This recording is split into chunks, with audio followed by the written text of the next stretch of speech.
Welcome to Wife Cheating Story. I hope you have an enjoyable and relaxing time listening. Let's get started. David thought his marriage was solid until Christmas Eve unraveled the truth. His wife, Anna, wasn't just distant. She had secrets buried deep. An innocent remark from their daughter Sophie shattered his world. "I saw Uncle Liam in Mommy's room last weekend. She said it was a secret." Who was Nicholas? The man playing Santa, exchanging strange glances with Anna. As David uncovered texts, hidden finances, and DNA results, the betrayal was worse than he imagined. His wife's infidelity spanned his own brother and a con man. But David wasn't naive. He'd gather evidence, expose them, and ensure they paid for their deceit. Part 1. Chapter 1. A Strange Christmas Eve. It was December 24th, and David Thompson surveyed his living room with a twinge of satisfaction. The Christmas tree, adorned with golden ribbons and twinkling lights, stood by the fireplace. The faint scent of cinnamon drifted from the kitchen, where his wife Anna had baked gingerbread cookies. Their home in suburban Maryland glowed with that distinct holiday warmth. Garland along the banister, stockings hung for their 8-year-old daughter Sophie, the center of their little universe. Yet beneath the cozy scene, David sensed something off. Ever since he'd returned from a 3-week business trip overseas, he specialized in logistics consulting. Anna had seemed oddly distant. She responded to his affectionate gestures with polite half-smiles, not the usual delight. Even Sophie, typically a carefree chatterbox, was more subdued. That evening, as carols played softly from the stereo, Sophie perched on the couch, hugging a plush Santa pillow, eyes darting between the TV, which was muted, and the hallway. David noticed her restlessness. "What's on your mind, sweet pea?" he asked, ruffling her hair. Sophie shrugged. "I was just thinking about Santa. Uncle Liam said one Santa was coming, but Mr. Nicholas said a different Santa might come. Why are there 2 Santas, Dad?" David blinked. 2 Santas? Uncle Liam said that? He tried to keep a light-hearted tone, though confusion flickered in his mind. Liam was David's older brother, rumored to be finishing a project up north. David had not expected him to drop by for Christmas. "Sophie, maybe they're talking about 2 separate Christmas parties. Is that it?" "Maybe," she murmured, unconvinced. Her big brown eyes flicked away. Something about Sophie's manner unsettled him. Usually she was straightforward about her thoughts. This felt like a rehearsed or half-suppressed statement. David filed that away, determined to revisit it later. Throughout the day, Sophie continued to mention 2 Santas in passing, referencing the Santa who gave me a candy cane last time, and the Santa who Mom said might come tonight. David found it bizarre. Typically, Anna only hired a single local Santa to drop by on Christmas Eve for a quick cameo, just a fun tradition. Why would there be 2? He decided not to press Sophie too hard, not wanting to spoil the holiday mood. But he felt the first prick of suspicion. Was Anna messing with the plans, or booking multiple Santa visits for some reason? Or had Liam inserted himself into the mix? As dusk fell, the doorbell rang. David, expecting the usual neighbor dropping off cookies or a caroleur, opened the door to find Liam Thompson standing there, grinning with a gift bag in hand. "Hey, little brother," Liam declared, stepping in without waiting for an invitation. He was tall, broad-shouldered, with that easy confidence that had followed him all his life. "Heard it was a family tradition to gather for Christmas, so I thought I'd show up." David forced a smile. "Liam, you never said you were coming. Thought you'd be in Chicago. But, well, welcome." He ushered his brother inside. Anna emerged from the kitchen wearing an apron dusted with flour. Her eyes flicked from Liam to David, some flash of tension there, or was David imagining it? Then Anna smiled. Liam! I wasn't sure you'd make it. Great to see you. She stepped forward, giving Liam a brief hug. David noticed her hands linger a fraction of a second too long on Liam's back, but he brushed it aside. Possibly it was just holiday warmth. Sophie squealed, rushing over. Uncle Liam! Uncle Liam! She flung her arms around him. He lifted her, spinning in a swirl of lights and laughter. Despite the celebratory tone, David's mind snagged on the flicker in Anna's eyes, a hidden tension. Something was definitely off.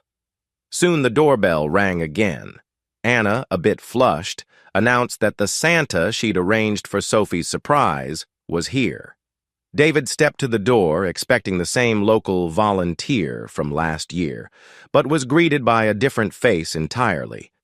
Mr. Nicholas was older, with a bushy white beard that looked half real, half artificial. He wore a full Santa suit, complete with a jovial belly, yet there was an undercurrent in his expression that David couldn't place. Ho, ho, ho! Mr. Nicholas boomed, stepping inside. He scanned the living room with eyes that, to David, appeared cunning rather than jolly. Anna introduced him as an old acquaintance who does Santa gigs. She and Mr. Nicholas exchanged a look. David caught it, subtle but intimate, like a shared secret. Sophie squeaked with excitement, even though she'd hinted that she expected a different Santa. She accepted a candy cane from Mr. Nicholas, though her eyes flicked uncertainly between him and Liam. Then she whispered to David, Dad, this is a different Santa from the one who gave me a candy cane last time. David forced a chuckle. Maybe that other Santa was busy. Inwardly, though, alarm bells rang. Another Santa? Another time? When had that happened? Possibly while David was on his business trip. Where had Anna found these men? As the evening progressed, David hovered near the edges of conversation, watching Anna, Liam, and Mr. Nicholas closely, while the Santa act was presumably for Sophie's entertainment, giving her small gifts, taking pictures by the tree, David noticed. Anna would occasionally exchange fleeting glances with Mr. Nicholas, as though checking his reaction. Liam, too, seemed to share private jokes with Anna, making half-veiled remarks about the good old days, or our little secret. Sophie, meanwhile, was half enjoying the novelty of two Santas, but also looked anxious, picking up the grown-ups' tension. David tried to remain cordial, offering drinks and letting the men chat, but a swirl of emotions churned in his gut. At one point, while Anna stepped into the kitchen and Sophie played near the fireplace, David found himself alone with Liam and Mr. Nicholas in the living room. An uneasy hush fell. Liam sipped eggnog, avoiding David's eyes. Mr. Nicholas rummaged in his Santa sack, not speaking. David cleared his throat. So, Mr. Nicholas, Anna said you used to do holiday events around here? The man gave a slow grin. Oh, yes, I've known your wife for quite some time. She often hires me for special nights. His tone had an odd emphasis. It's a pleasure to see the family so. Welcoming. David's chest tightened. Special nights? He forced a neutral nod. Glad to have you, he lied. Inside, he was roiling with the sense that these two men, Liam and Nicholas, shared something with Anna that he was outside of. As the hour grew later, David found himself scanning the house for potential cues. Did Anna's phone go off frequently? Did she blush at certain jokes Liam made? Did Mr. Nicholas stand too close, hand brushing her elbow? Yes, in subtle ways. The hush, the awkwardness when David approached, the abrupt shift in topic if he came near. He told himself, it's Christmas, don't cause a scene. But his mind bristled. Stay vigilant. Something's not right. Sophie climbed onto David's lap, whispering, Dad, are you okay? You look angry. He forced a gentle smile. I'm fine, baby. Just a bit tired. But it was a partial lie. He was furious, just had no evidence or confrontation yet. Towards the end of the evening, Sophie, half asleep, mumbled something that jolted David's entire being. She said, "Dad, I saw Uncle Liam in Mommy's room last weekend, but Mommy said it was a secret, so I shouldn't tell you." David stiffened, heart pounding. "You saw him in Mommy's room? Are you sure?" She nodded sleepily. "He was giving her some present. Then Mr. Nicholas came by, too, on another day, and they were all laughing. I asked if you were around, but Mommy said you were far away." Blood roared in David's ears. Liam? In Anna's bedroom? And Mr. Nicholas visiting her privately? This was beyond suspicious. He forced calm.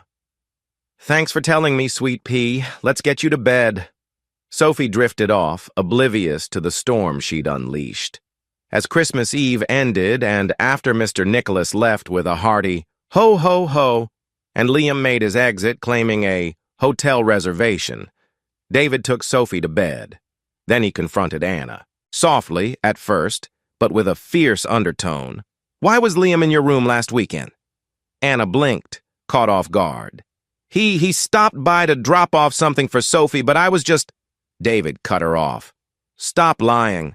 I see how you three exchange glances. Sophie mentioned Mr. Nicholas was here alone with you, too. What's going on?"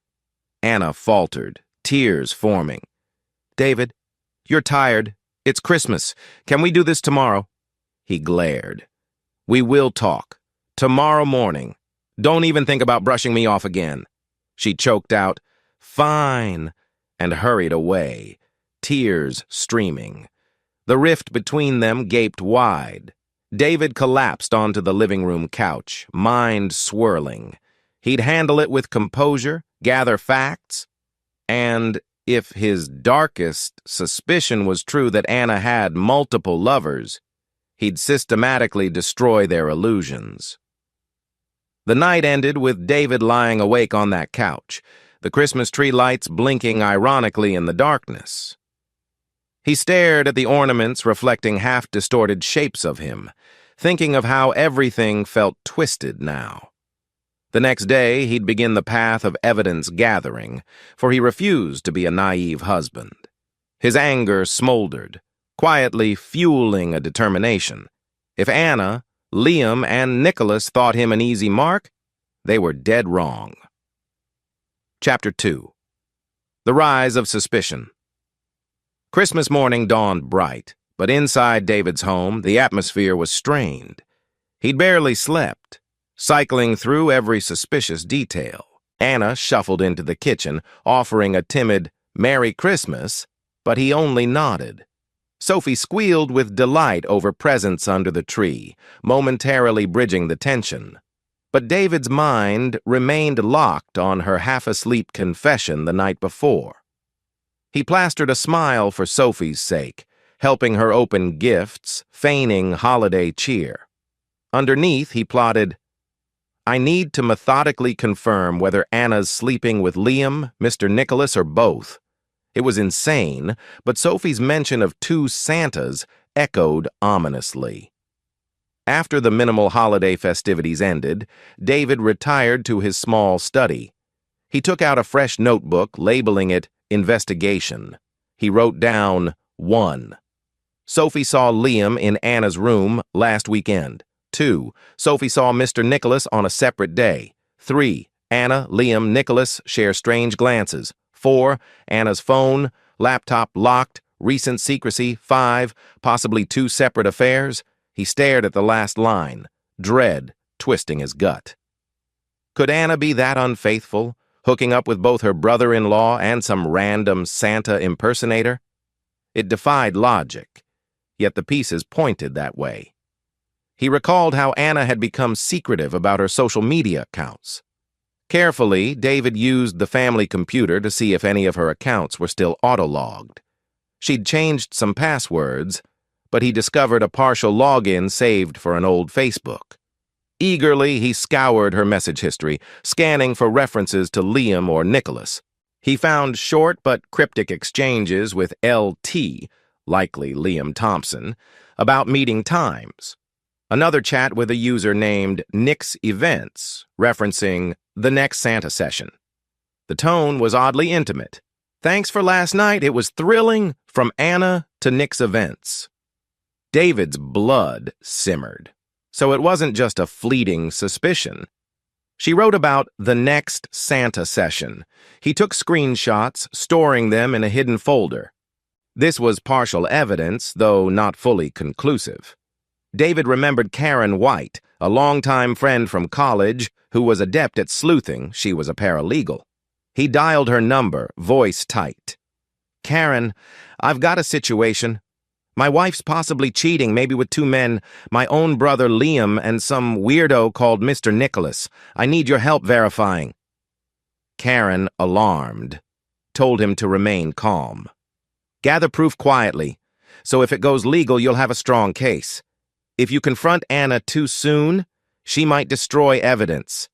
She advised systematically collecting phone records, scheduling a DNA test if he suspected paternal anomalies.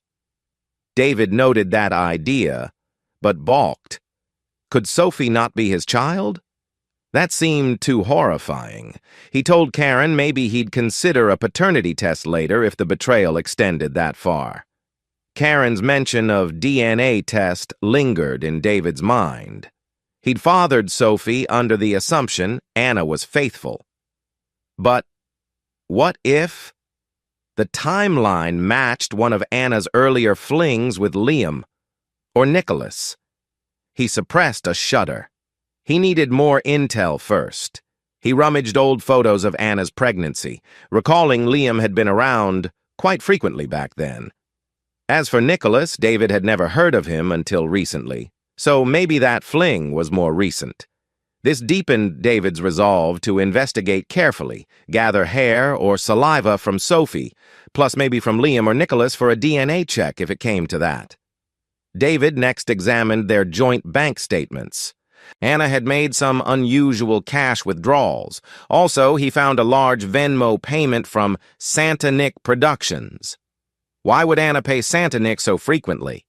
He'd thought the Santa cameo was a one-time fee, but there were multiple payments over the past few months. More evidence that the relationship wasn't fleeting.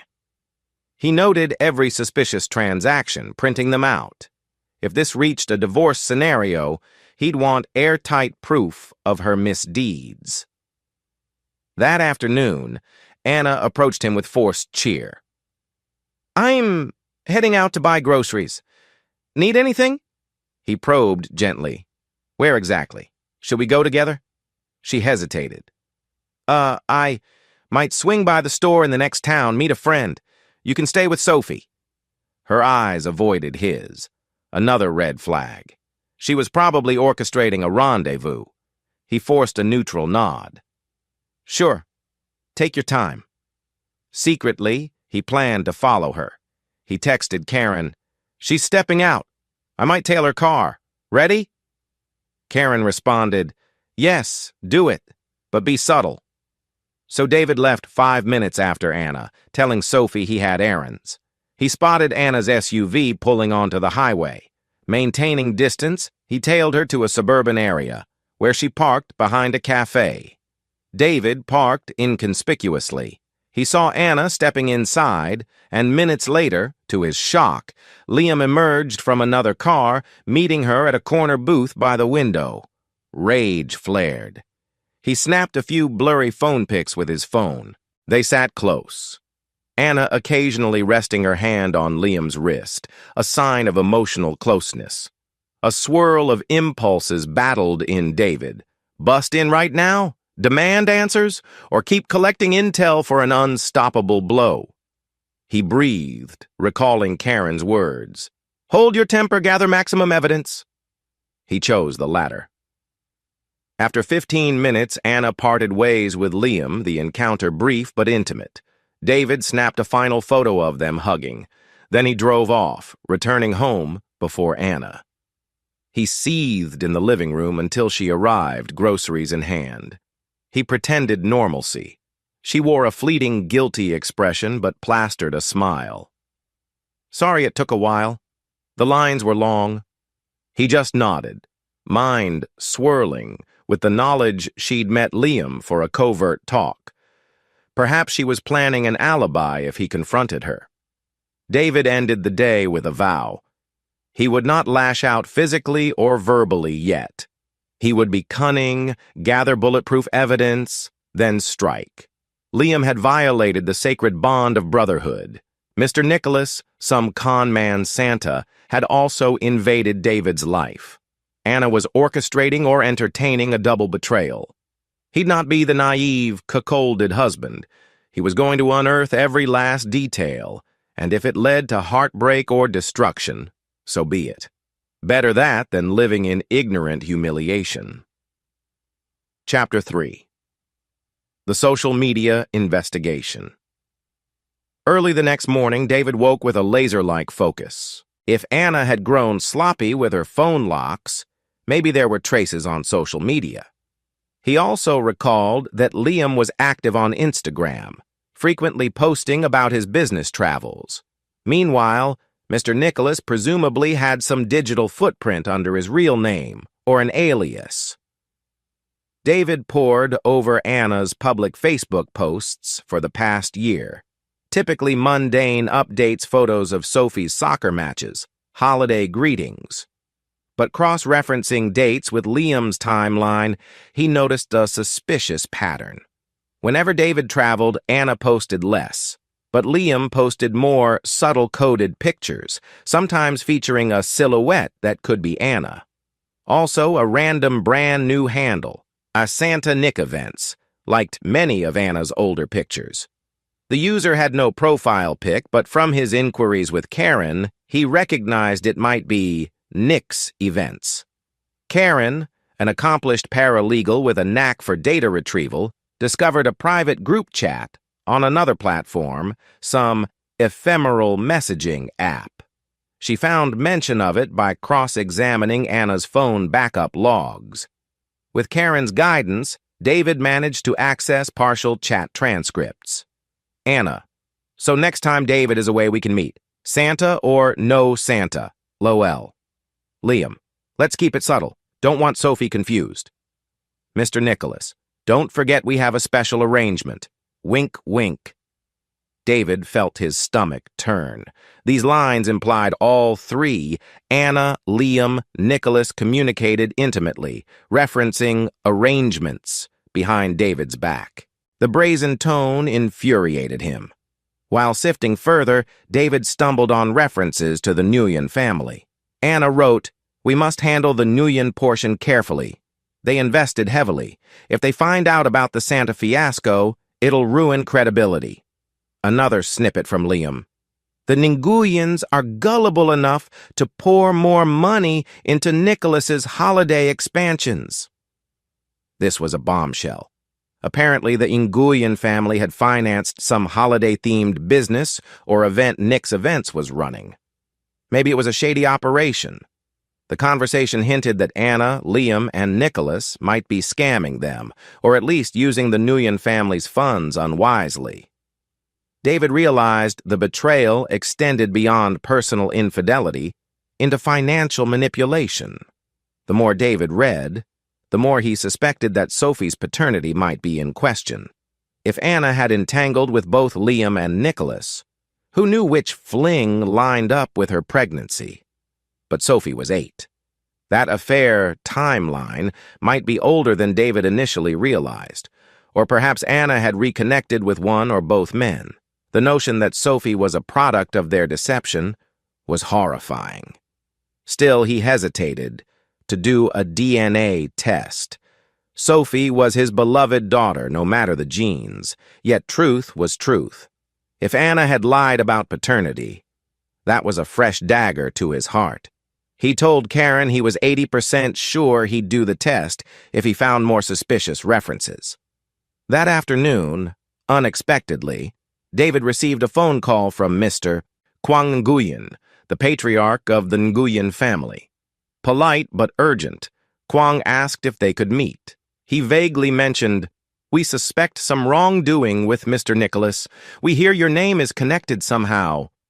Curious, David agreed to meet at a neutral coffee shop. There, Kwang and his wife, Mrs. Lan Nguyen, explained that they had invested in a Santa-themed chain of pop-up experiences spearheaded by Nicholas and Liam. Now they suspected serious financial improprieties, but we keep hearing your wife's name, Ms. Anna Thompson, is also involved. They wanted clarity to see if David, as Anna's husband, had knowledge or was complicit. David felt fresh outrage at how Anna's messing around was linking him to a possible con job. He calmly stated he had no business knowledge of Nicholas's or Liam's deals, and if Anna was involved, it was behind his back. Kwang frowned. Then perhaps we share an interest in exposing them. Are you open to cooperation?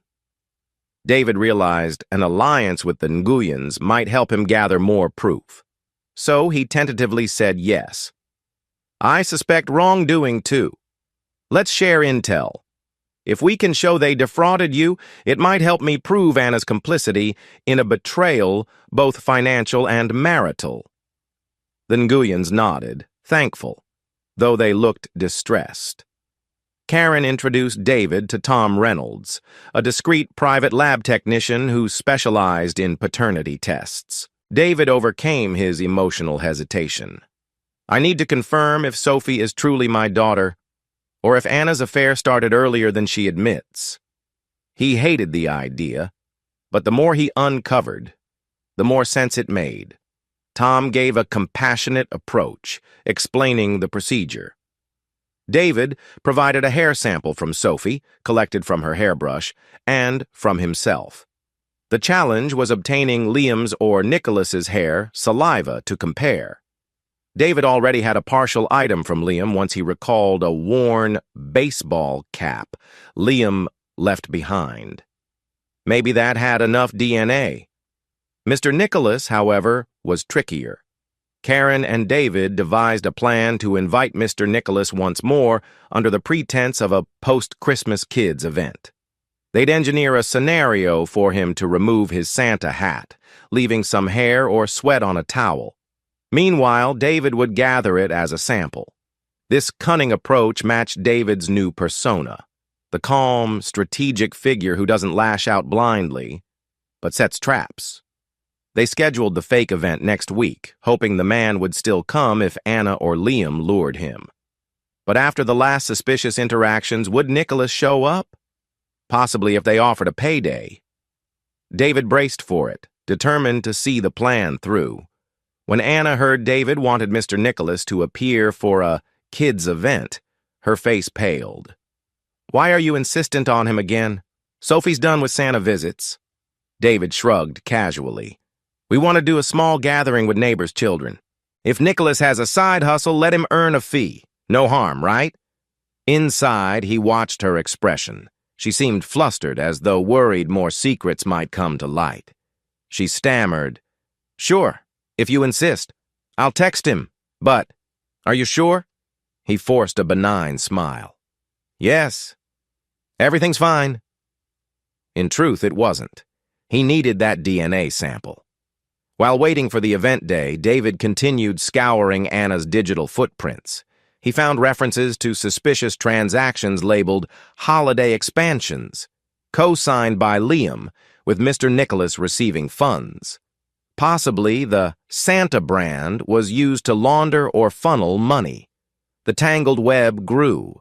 If Anna was an active participant, her betrayal was double, emotional, financial. He compiled screenshots, phone logs, chat transcripts, forming a massive digital dossier. If Anna tried to spin him as a paranoid husband, he'd drop this bomb. Yet he still felt heartbreak. How had their once-a-loving marriage spiraled into such deceit? The chapter ends with David finalizing the plan. A staged kids' Santa gathering to acquire Nicholas's hair sample, confirm the paternal suspicion for Sophie, and glean more about the fraudulent scheme scamming the Nguyen family. He stands in his quiet study at night, the dossier at hand, feeling simultaneously righteous in his cause and devastated by the potential revelation that Sophie might not be his daughter. The countdown to confrontation has begun. Chapter 4. A web of secrets exposed. A week passes, and the day of David's orchestrated kids event arrives. He invites some neighbors' kids under the guise of a belated post-Christmas party. A handful show up, but crucially, David timed it so that Mr. Nicholas would arrive with plenty of idle time inside the house. Anna cooperates reluctantly, nervous. Liam is also present, citing an interest in helping Santa. David puts on his best polite facade.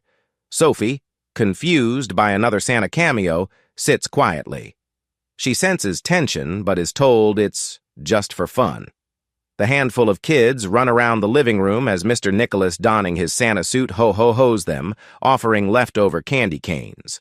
David stands by with a polite half-smile, waiting for the right moment to secure that DNA sample. Sophie, we're consistently calling the daughter Sophie, though in the outline it said 8-year-old or so, previously referencing her name. We keep it consistent as Sophie. Notices that Mr. Nicholas keeps glancing at Anna, exchanging subtle winks. Sophie tugs David's sleeve. Dad, that Santa is weird. He keeps looking at Mom like they're sharing secrets. David hushes her gently. It's okay, sweet pea. I see it. Inside, he seethes, but outwardly he remains calm, determined to finalize his operation. He sneaks glances at Liam, who hovers near Anna, occasionally whispering in her ear. The nerve of them carrying on so boldly. Possibly they think David remains clueless. They have no idea he's systematically building a case. After the small group sings a half-hearted Christmas tune, Mr. Nicholas theatrically mops his brow, complaining about the heat in the Santa suit. David seizes the chance. Here, Santa, use this towel, he offers. Nicholas, unsuspecting, wipes sweat from his forehead, leaving traces of hair or skin cells. David carefully collects the towel, placing it discreetly into a plastic bag behind his back. A flash of triumph. Got it. He glances at Karen, who is also there, cameo as a neighbor. She meets his eyes with a subtle nod. Another mission accomplished. Now they can run the second DNA test to see if Mr. Nicholas is truly Sophie's father. As the event winds down, Mr. Nicholas corners David near the doorway, voice low. So, David, I hear you've been traveling a lot. Hard to keep track of your family's needs, David's chest tightens. My family is my priority. I keep an eye on them just fine. Nicholas smirks. Well, let's hope so. Wouldn't want any more holiday surprises. He cackles softly, hinting he knows more secrets. David steals his gaze. You can keep your insinuations to yourself. Now, if you're done playing Santa, you can go. Nicholas inclines his head mockingly, then departs. The man exudes a chilling aura, like a con artist confident in his power.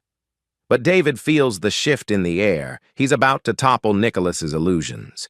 Once Mr. Nicholas leaves, Liam corners David in the hallway. Brother, you're acting strange. Why all these weird events? Why the suspicious eyes? David feigns a small smile. I'm just trying to keep the holiday spirit alive for Sophie, especially after I've been away. But his tone is clipped. Liam scoffs. Well, don't drag Anna or me into your half-baked gatherings if you're going to glare at us. If you suspect something, be a man and say it. David locks eyes with Liam. Fine. I do suspect something, but you'll see soon enough. Don't think your secrets remain hidden, dear brother. Liam's face reddens. He opens his mouth as if to retort, then storms off. After the kids depart, Anna corners David anxiously. What was that about? You're scaring me with your stares, your cryptic remarks. Please talk to me, David. He sighs, tension thick. Anna, I told you. I'm gathering facts about your relationship with Liam and with Mr. Nicholas. Don't deny it. I see everything. She looks pale. I only was trying to help them with a side business. It's not what you think. He raises an eyebrow. So you claim, but we'll see. If you want me to trust you, be honest now. Are you physically involved with them? He tries to keep his voice from shaking. She stammers, tears forming. Liam is just... We had an emotional closeness. Nicholas is part of it. Maybe I flirted. But physically, it's complicated. I can't... He silences her with a raised palm. Enough. When you're ready to be fully transparent, we can talk. Until then, I'll find the truth on my own. She sobs. David, I love you. Don't do anything drastic. He exhales, heart twisting. Drastic? Like you hooking up with my brother and some weird Santa? We're past that stage. Now it's war. That same evening, David and Karen meet privately.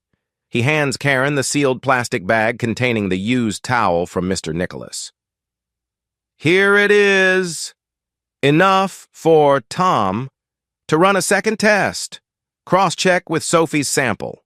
Karen nods. We'll expedite it. This might confirm or dispel the suspicion once and for all. David steels himself. If it turns out Mr. Nicholas is Sophie's father, God, I don't know how I'll handle it. But I refuse to remain ignorant. Karen squeezes his hand. We'll face it together, David. You're not alone. In the meantime, the Nguyen family's meltdown intensifies. Kwang Nguyen contacts David, furious. We discovered Nicholas was siphoning funds with your brother Liam's help. They promised big returns from Christmas magical tours. All a scam, evidently. David tries to placate them. I had no part in it, but I do want to see them exposed. Let's coordinate. If you have documents showing Anna's involvement, share them with me. I can combine with my evidence. The Nguyens agree, sending partial contracts with Anna's electronic signature. David's eyes widen in heartbreak. Anna not only cheated romantically, but also might have placed their finances at risk in some shady deal. He wonders how deep her betrayal goes. Sophie, meanwhile, grows more anxious. She senses David's anger at Anna. One night, she blurts out, Dad, do you hate Mom now? You barely talk. I'm scared we'll break apart. David kneels, hugging her. Sweetheart, I'll never hate you. This problem is between your mother and me. We're working through it, but I promise you, you'll always have me by your side. She sniffles. I wish everything was like before. He kisses her forehead, tears welling in his eyes. Me too, Malls. Me too. Inside, he vows that no matter how the adult chaos unfolds, he'll protect Sophie from the worst aftershocks.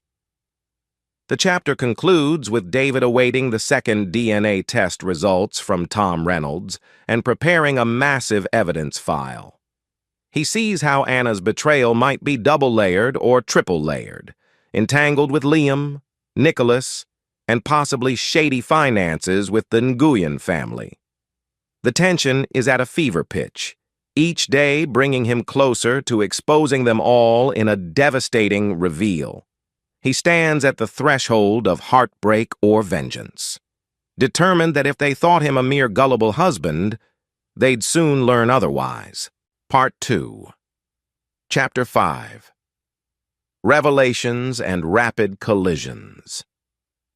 The morning after David collected the sweat-stained towel from Mr. Nicholas under the guise of a neighborhood kids event, he drove to a discreet lab near the city's outskirts to meet Tom Reynolds in person. Fog clung to the bare branches outside the modest facility. David parked, heart pounding, and carried the carefully sealed plastic bag containing Nicholas's DNA. Tom greeted him with a solemn nod. You're sure about this step? David steeled himself. Yes. Compare it against Sophie's sample. If it turns out he's her father, then everything changes. Tom acknowledged the gravity. I can try to expedite. Results in about 3 or 4 days, but can't promise sooner. The backlog is big. David sighed. Do your best. He left the lab feeling the weight of the unknown. A swirl of dread threatened to overwhelm him, but he reminded himself, knowledge is power. That evening, Karen dropped by to check on him. He paced the living room, restless. I can't focus at work. Can't sleep? What if the test says Nicholas is her father? Karen perched on the couch's edge. David, you'll still be Sophie's dad in all the ways that matter. But let's not skip ahead. Wait for facts. He nodded, eyes haunted. Right. Meanwhile, I continue collecting evidence on Anna and Liam's financial misdeeds with Nicholas. The Nguyens suspect a big scam. Karen patted his arm. You're systematically cornering them all. They won't see it coming. He exhaled, glancing at Sophie's closed bedroom door. I just want to shield her. But if the meltdown's inevitable, I want to orchestrate it so that I remain in control. 2 days later, David arranged a meeting with Mr. Kwang Nguyen and his wife, Mrs. Lan, in their elegant home. They had more documents revealing that Santanic, LLC, was a shell entity co-owned by Liam and Mr. Nicholas, with Anna's name appearing as a minor partner in some contracts. The Nguyens had poured tens of thousands of dollars into what they believed was a holiday-themed entertainment business. She never told me, David muttered, flipping through the pages. I can't believe Anna would sign these. She's not ignorant about finances, so she must have known the risk. Mrs. Lan shook her head, distressed. But it seemed legitimate at first, small pop-up Christmas shows, expansions to new towns. Then the money vanished. Now we suspect they use shell companies to launder funds. Our lawyer says we can sue them for fraud. David set the papers down carefully. If Anna is complicit, I want to see her portion of the wrongdoing laid bare. However, my top priority remains my daughter Sophie. This scandal might blow up big time. Kwang offered a sad smile. We empathize. Our own extended family is humiliated. But if we band together, maybe we can push for a swift resolution. We'll keep you informed. Leaving their home, David felt a mix of fury and heartbreak. Anna not only cheated intimately, but also possibly conspired with Liam and Nicholas to scam unsuspecting investors. This triple betrayal fanned his resolve to bring them down, step by step, once the final DNA result arrives. Back home, David found Anna in the kitchen, quietly preparing dinner.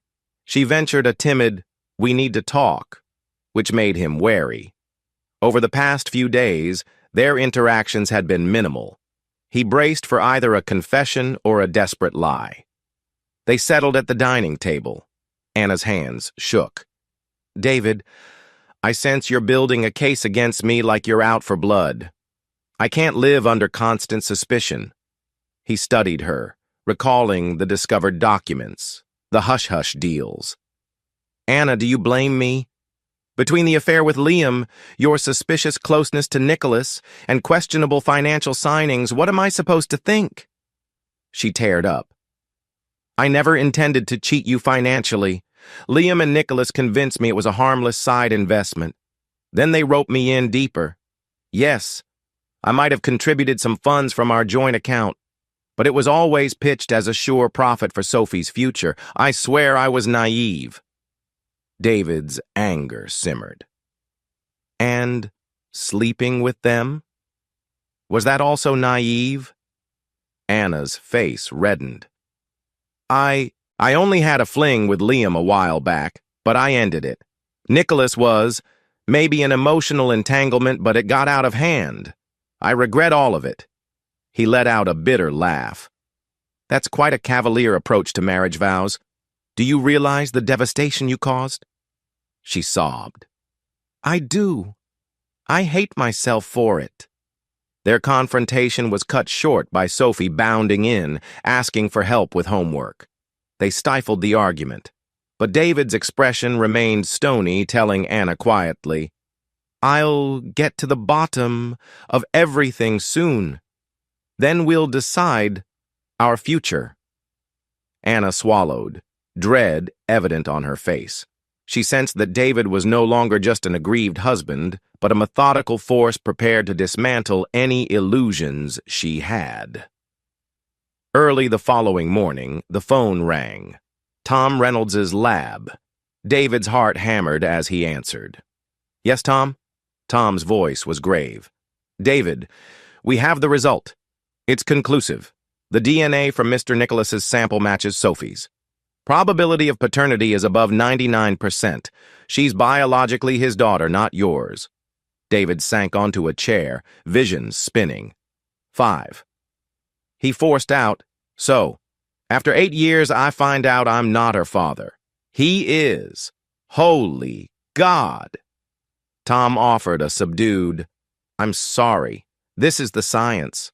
Let me know if you need me to formalize a written statement. Take care of yourself." David hung up, numb. All these years, he adored Sophie as his child. Never suspecting, pain roiled through him, a scorching betrayal.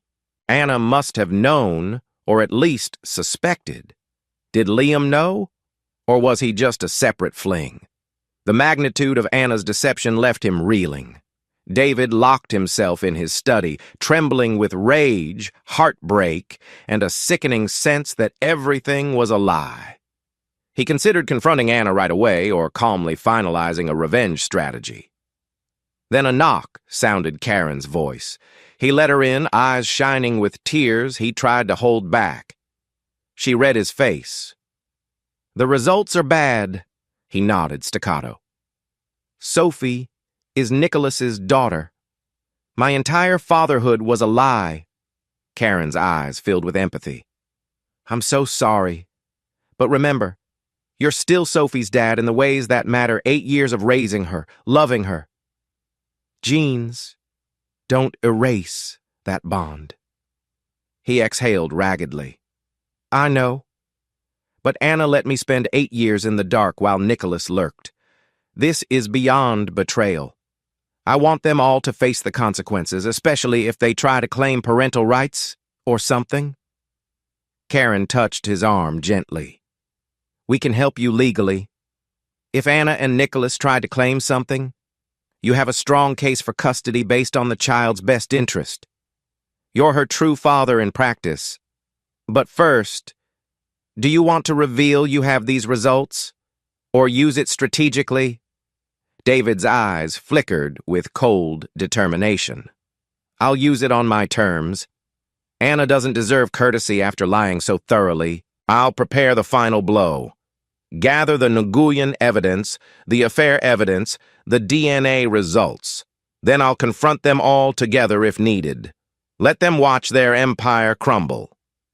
That same evening, as David roiled with quiet fury, Anna slipped into his study, face ravaged by guilt. "David, I can't live like this. I need to come clean about something important, about Sophie." David's heart thundered. He schooled his features. "Go on." He suspected she was about to admit the paternity truth. She took a shaky breath. "I found out years ago, soon after Sophie was born, that she might not be yours. I had an affair with Nicholas, who was a traveling entertainer I'd met at some holiday event. He was charming, said all the right things. I was lonely. By the time I realized I was pregnant, I wasn't sure if it was yours or his, but I was too scared to do a paternity test. You seemed so happy about becoming a father. I couldn't break your heart." David stared icily, though inside pain seared. "So you let me raise a child under false pretenses for 8 years. Meanwhile, you carried on more affairs with Liam as well?" She choked on tears. "Liam came later. That was a separate mistake. I only discovered Nicholas was truly Sophie's father about 2 years ago when I did a secret DNA test. But I was terrified you'd leave me and Sophie if I told you. I'm so sorry." He clenched his fists. "You people trifled with my life. You, Nicholas, Liam. God knows what else. Now you expect me to pity you? This is monstrous." She broke down, sobbing. I know. I deserve any punishment you give me, but please don't reject Sophie. She sees you as her only father. David's heart twisted with paternal love for the girl, but also raw betrayal. Sophie's my daughter, in every sense that matters. But you, Anna, you gave me no chance to choose. You robbed me of truth and forced me to live a lie. Do you realize how sickening that is? She nodded, trembling. Yes, I do. I'll do anything to make amends or keep you in her life. Anything. He almost laughed bitterly. We'll see what the law says. I'm building my case. And let me be crystal clear. I'll protect Sophie from Nicholas. If he tries anything, I'll bury him. The next day, David visited the Nguyens again, armed with the new paternity revelation. He explained the depths of Anna's deception, how she'd known Nicholas fathered Sophie. Kwang Nguyen rubbed his temples. This is unbelievably tangled. So not only is Nicholas a con man, but he fathered your wife's child. Terrible. Lan Nguyen, stricken, asked if this would hamper their financial lawsuit. David assured them no. If anything, it showed Nicholas's pattern of lying. We can cross-check everything, show that Anna's name is also on some documents, but mostly as a pawn. The ringleader is Nicholas, with Liam supporting. Anna might be guilty too, but I sense she was manipulated. She'll have partial liability, but the main impetus is on them. He told them he planned a public or legal unveiling, possibly bringing all parties together if needed. The Nguyens suggested a joint approach. We'll gather depositions from Anna. If she confesses how Nicholas and Liam roped her into it, we can strengthen our fraud case. David saw the advantage. If Anna testified that Nicholas used paternity blackmail or emotional manipulation to gain her cooperation, it might pin the blame squarely on the men. He might salvage Anna from worst legal consequences, or at least reduce them. He didn't exactly want her imprisoned or heavily sued. His anger was personal. But she was Sophie's mother. For Sophie's sake, letting Anna face total legal ruin might harm the girl further.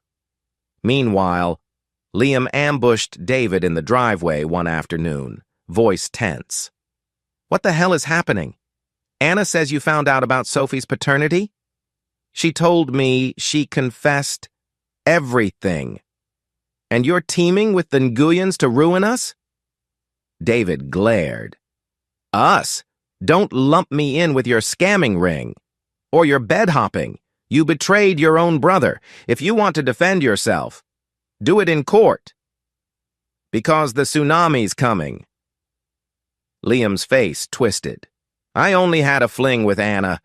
I didn't father Sophie, so that's on Nicholas. But you can't blame me for that. David's jaw tightened. I can blame you for sleeping with my wife, for shady financial deals, and for enabling Nicholas. You're about to face the consequences, Liam spat. You always act righteous. Maybe if you'd been a better husband, Anna wouldn't stray. And if you'd offered to invest more with us, we wouldn't need external investors like the Nguyens. David's fury churned, but he kept calm. Thank you for clarifying. You blame me for not giving you my money, so you turned to scamming. You disgust me. Now get off my property. I have nothing more to say until we settle this legally. He turned away, ignoring Liam's curses. The meltdown was accelerating, and David was orchestrating every moment. Shortly after, David received a smug text from Mr. Nicholas. So you found out Sophie's my daughter? Congrats! She'll want a real father soon. Furious, David responded, Touch my child, and I'll ensure you face legal hell. You're an unfit father, a con man, and soon the entire city will know it. Nicholas shot back. We'll see. I might have legal rights as the biological dad. Anna might back me if you push too hard. David clenched his phone, vibrating with rage. He'd die before letting that scoundrel take Sophie. Legally, David had a strong claim, having raised her from birth. Also, Nicholas's criminal record would weigh heavily against any paternal claim. David had no illusions that Nicholas wouldn't attempt some last-ditch power play, but he felt confident in his own preparation. DNA alone wasn't enough for custody if the father was deemed unfit or immoral. Thus, chapter ends with David's world upended by the DNA result confirming Sophie is not his biological daughter, but Mr. Nicholas's. Anna confesses to a years-long secret. Liam whines about not being the father, but remains complicit in other betrayals. The Nguyens line up with David, forging a shared front to expose and prosecute Nicholas's business scam. David stands resolute, no longer just a wounded husband, but a strategic avenger bent on defending Sophie, dismantling the conspirators' illusions, and ensuring that nobody, not Liam, not Mr. Nicholas, escapes accountability. The final showdown approaches. Chapter 6. Unraveling the Web of Deceit. David wasted no time after the DNA shock.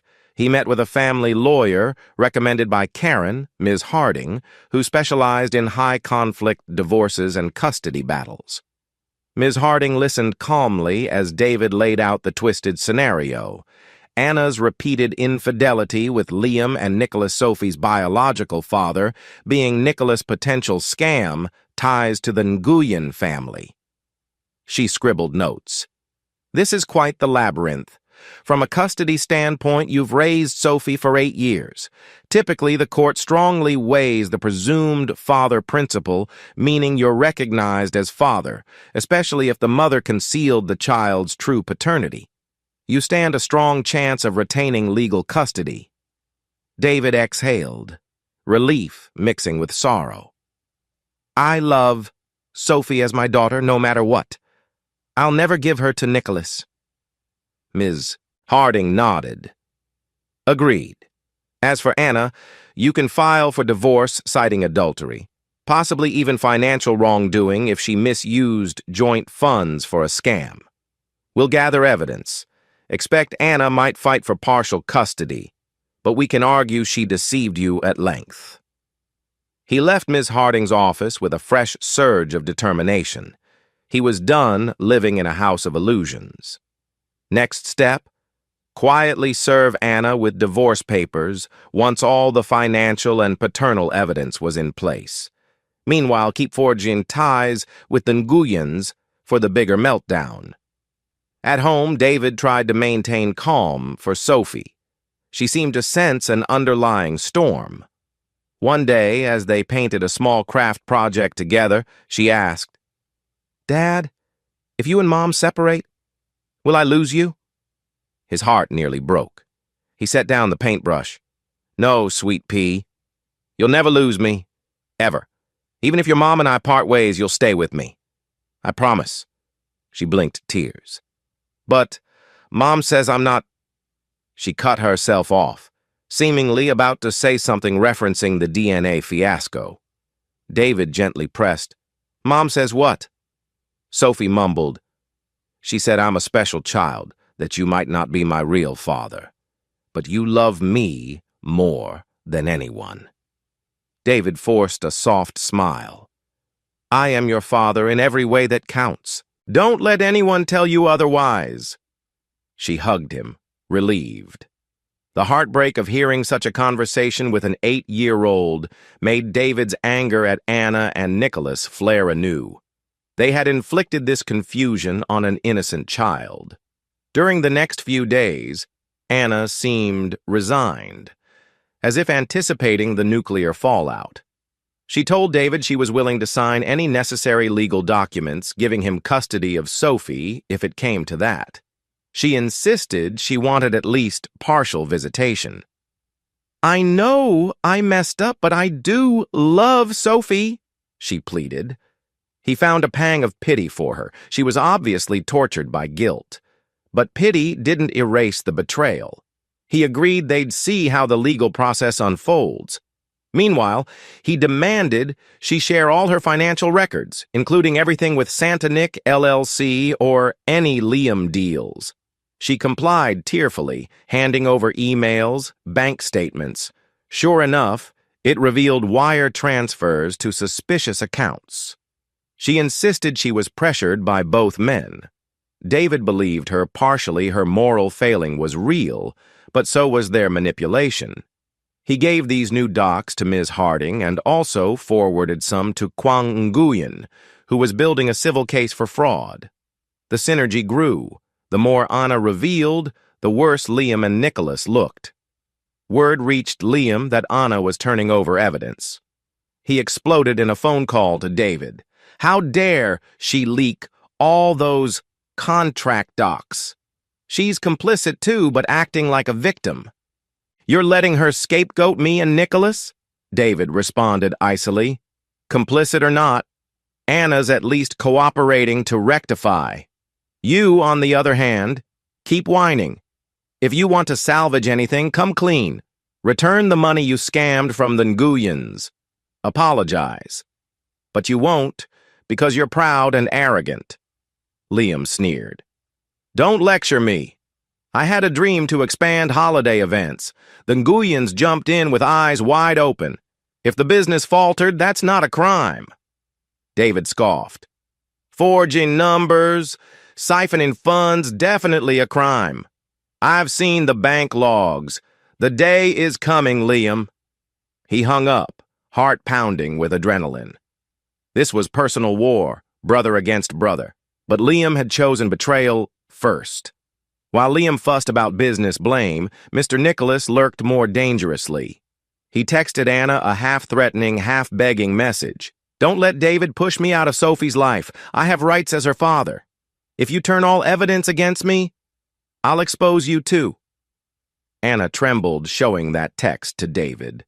He exhaled. He's trying to blackmail you again. Let him. We already have enough to bury him. If he tries to claim paternity rights, we'll crush him in court. He's a known fraud. She nodded, tears in her eyes. I wish I'd never let him in. I was lonely, David. That's no excuse, but please believe me. It started as a fling, then turned into blackmail. He's a manipulator. David's lips curled. You still had a choice. But at least now you're making the right one by cooperating with me. Inside, he felt a swirl of conflict. The more Anna portrayed Nicholas as a predator, the more he wondered if she was a naive victim or a cunning participant. Probably some combination, but either way, he'd ensured Nicholas never touched Sophie. The Nguyen family invited David and Anna to a small meeting to finalize the approach for their lawsuit. Anna arrived pale and subdued, while David radiated calm authority. Kwang Nguyen opened with a formal statement. We discovered from your evidence that Nicholas fathered your daughter. This is bigger than we realized. He used personal leverage to manipulate you. Anna nodded. Yes. He threatened to reveal the child's true paternity if I didn't help with finances or sign certain forms. I was trapped, David interjected. So that's your official statement. Nicholas used blackmail about paternity to secure your cooperation in scamming the Nguyens? Anna's eyes flickered shame. Yes, that's the truth. I'm not proud, but I'll testify if needed. Lan Nguyen sighed. Truly a tragic scenario. We'll incorporate your testimony. Our lawyers say it strengthens the fraud case by showing Nicholas used personal leverage over an investor's spouse. David realized Anna's confession ironically served as a weapon against Nicholas and possibly Liam. He repressed a sardonic smile at how the betrayers' entanglements were turning against them. Maybe for once, Anna's regrets were aligning with justice. That night, David found Sophie awake past bedtime, fidgety. Dad, she whispered. Mom's crying a lot. Is it because of me? He scooped her into a reassuring hug. No, sweet pea, not you. Grown-up problems are complicated, but none of this is your fault, understand? She looked at him earnestly. Then why does she keep saying she's sorry to me? She said I might not be yours, but you love me anyway. Dad, do you love me anyway? He felt his heart twist painfully. Yes, more than anything. No test or anything can change that. I'm your father in every way that matters. Sophie's eyes filled with tears. I'm so glad. You're the best dad ever. He kissed her forehead, tucking her in. Sleep now. We'll be okay. Inside, he burned with fresh resentment that Anna had apparently begun telling Sophie partial truths about the DNA matter. But at least Sophie knew his love was unwavering. As the meltdown approached, David revisited Ms. Harding, the lawyer, to confirm the divorce approach. She recommended an at-fault divorce citing adultery, with additional claims of emotional distress from paternity fraud. You could hold Anna fully accountable. The court might give you a strong advantage in property division and custody. David mulled it over. Part of him wanted to scorch everything, ensuring Anna left with nothing. Another part worried about how that might affect Sophie's emotional well-being. Ms. Harding was direct. That's your call. If you want nuclear, you can. But sometimes a more balanced approach is better for your daughter long-term. He sighed. I'll wait to see how the final confrontation with Nicholas and Liam plays out. Then I'll finalize my stance. A day later, Liam showed up unexpectedly at the house while Anna was out. He looked disheveled, haunted. I need to talk to you, David. Please. David folded his arms. Make it quick. Liam swallowed. Nicholas is about to face criminal charges from the Nguyen suit. He's naming me as a co-conspirator. I can't face prison. I'm prepared to sign an affidavit that Nicholas orchestrated everything, that Anna was forced, that I don't want to go down for his crimes. David scowled. So you come here to snitch on your partner in crime, hoping I'll help you? Why would I? Liam pleaded. Because we're brothers. And I know you want Nicholas out of Sophie's life. If I testify against him, that'll bury him in court. In exchange, maybe you. Help me avoid the worst penalty, or at least talk to the Nguyens about partial leniency. David stared with contempt. You have the nerve to ask me for a favor after you slept with my wife? You destroyed my trust, but now you want my intervention so you walk free? Liam's voice shook. I messed up, yes. I regret it. I still love you as a brother. I don't want to go to jail. I never wanted to scam them. It was Nicholas's plan. Please, David. David clenched his jaw, mind racing. If Liam turned on Nicholas thoroughly, that might ensure Nicholas's downfall. David considered it. Fine. Provide real evidence documents, voice recordings, anything. Then I'll see if I can ask the Nguyens to show some leniency. But I promise nothing. Liam exhaled relief. Thank you, man. David's eyes hardened. One condition. Never come near Anna or Sophie again unless I allow it. This is non-negotiable. Understood? Liam nodded, shame flooding his face. Understood. I'll gather evidence. He left, shoulders slumped. David felt a grim satisfaction. Even Liam was capitulating. The meltdown was in full swing. Thus, chapter ends with David learning from Tom Reynolds that indeed Mr. Nicholas fathered Sophie, Anna admitting her fear and partial innocence, the Nguyens forging a strong legal case, and Liam offering to betray Nicholas for leniency. David stands at the center, orchestrating how to reveal everything so that Sophie is protected, Nicholas is neutralized, and Anna faces consequences. The war is nearing its conclusion, alliances shift, and David's revenge is almost complete. The stage is set for the final blow in the upcoming chapters. Chapter 7. The Clash of Evidence and Consequences. One crisp Saturday morning, David invited Karen, Tom Reynolds, and the Nguyens to a private meeting at a discreet conference room in Ms. Harding's law office. They needed to unify their evidence. The paternity test showing Nicholas fathered Sophie, the financial scam docs from the Nguyens, Anna's partial confessions about how Nicholas blackmailed her, Liam's impending affidavit turning on Nicholas. Karen, ever resourceful, had compiled a thick binder. She opened it, explaining each exhibit. Tom confirmed how he'd testify in court about the DNA. Kwang Nguyen described how Nicholas and Liam lured him into investing with fake projections. Ms. Harding laid out the timeline for pressing charges or negotiating out of court. David, standing at the room's head, clasped his hands. We must ensure Nicholas can't weasel out with some legal trick. We also want to isolate him from claiming paternal rights to Sophie. That's my non-negotiable demand. Ms. Harding nodded. We can argue moral turpitude, fraud, blackmail. The courts rarely favor awarding custody to a father with a criminal track record, especially if the child's established father figure is you. Anna, who was also present, sat quietly, eyes downcast, but occasionally contributed details about how Nicholas threatened to reveal Sophie's paternity if she refused to sign documents.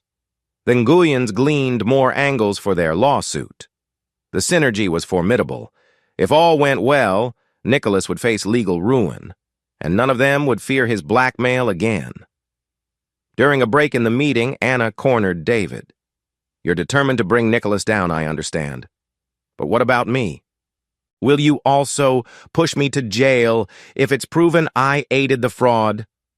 David's eyes flickered. I'd prefer you face some accountability, but I see you as more a pawn than a mastermind. If you cooperate fully, Ms. Harding says we can frame it so you were coerced.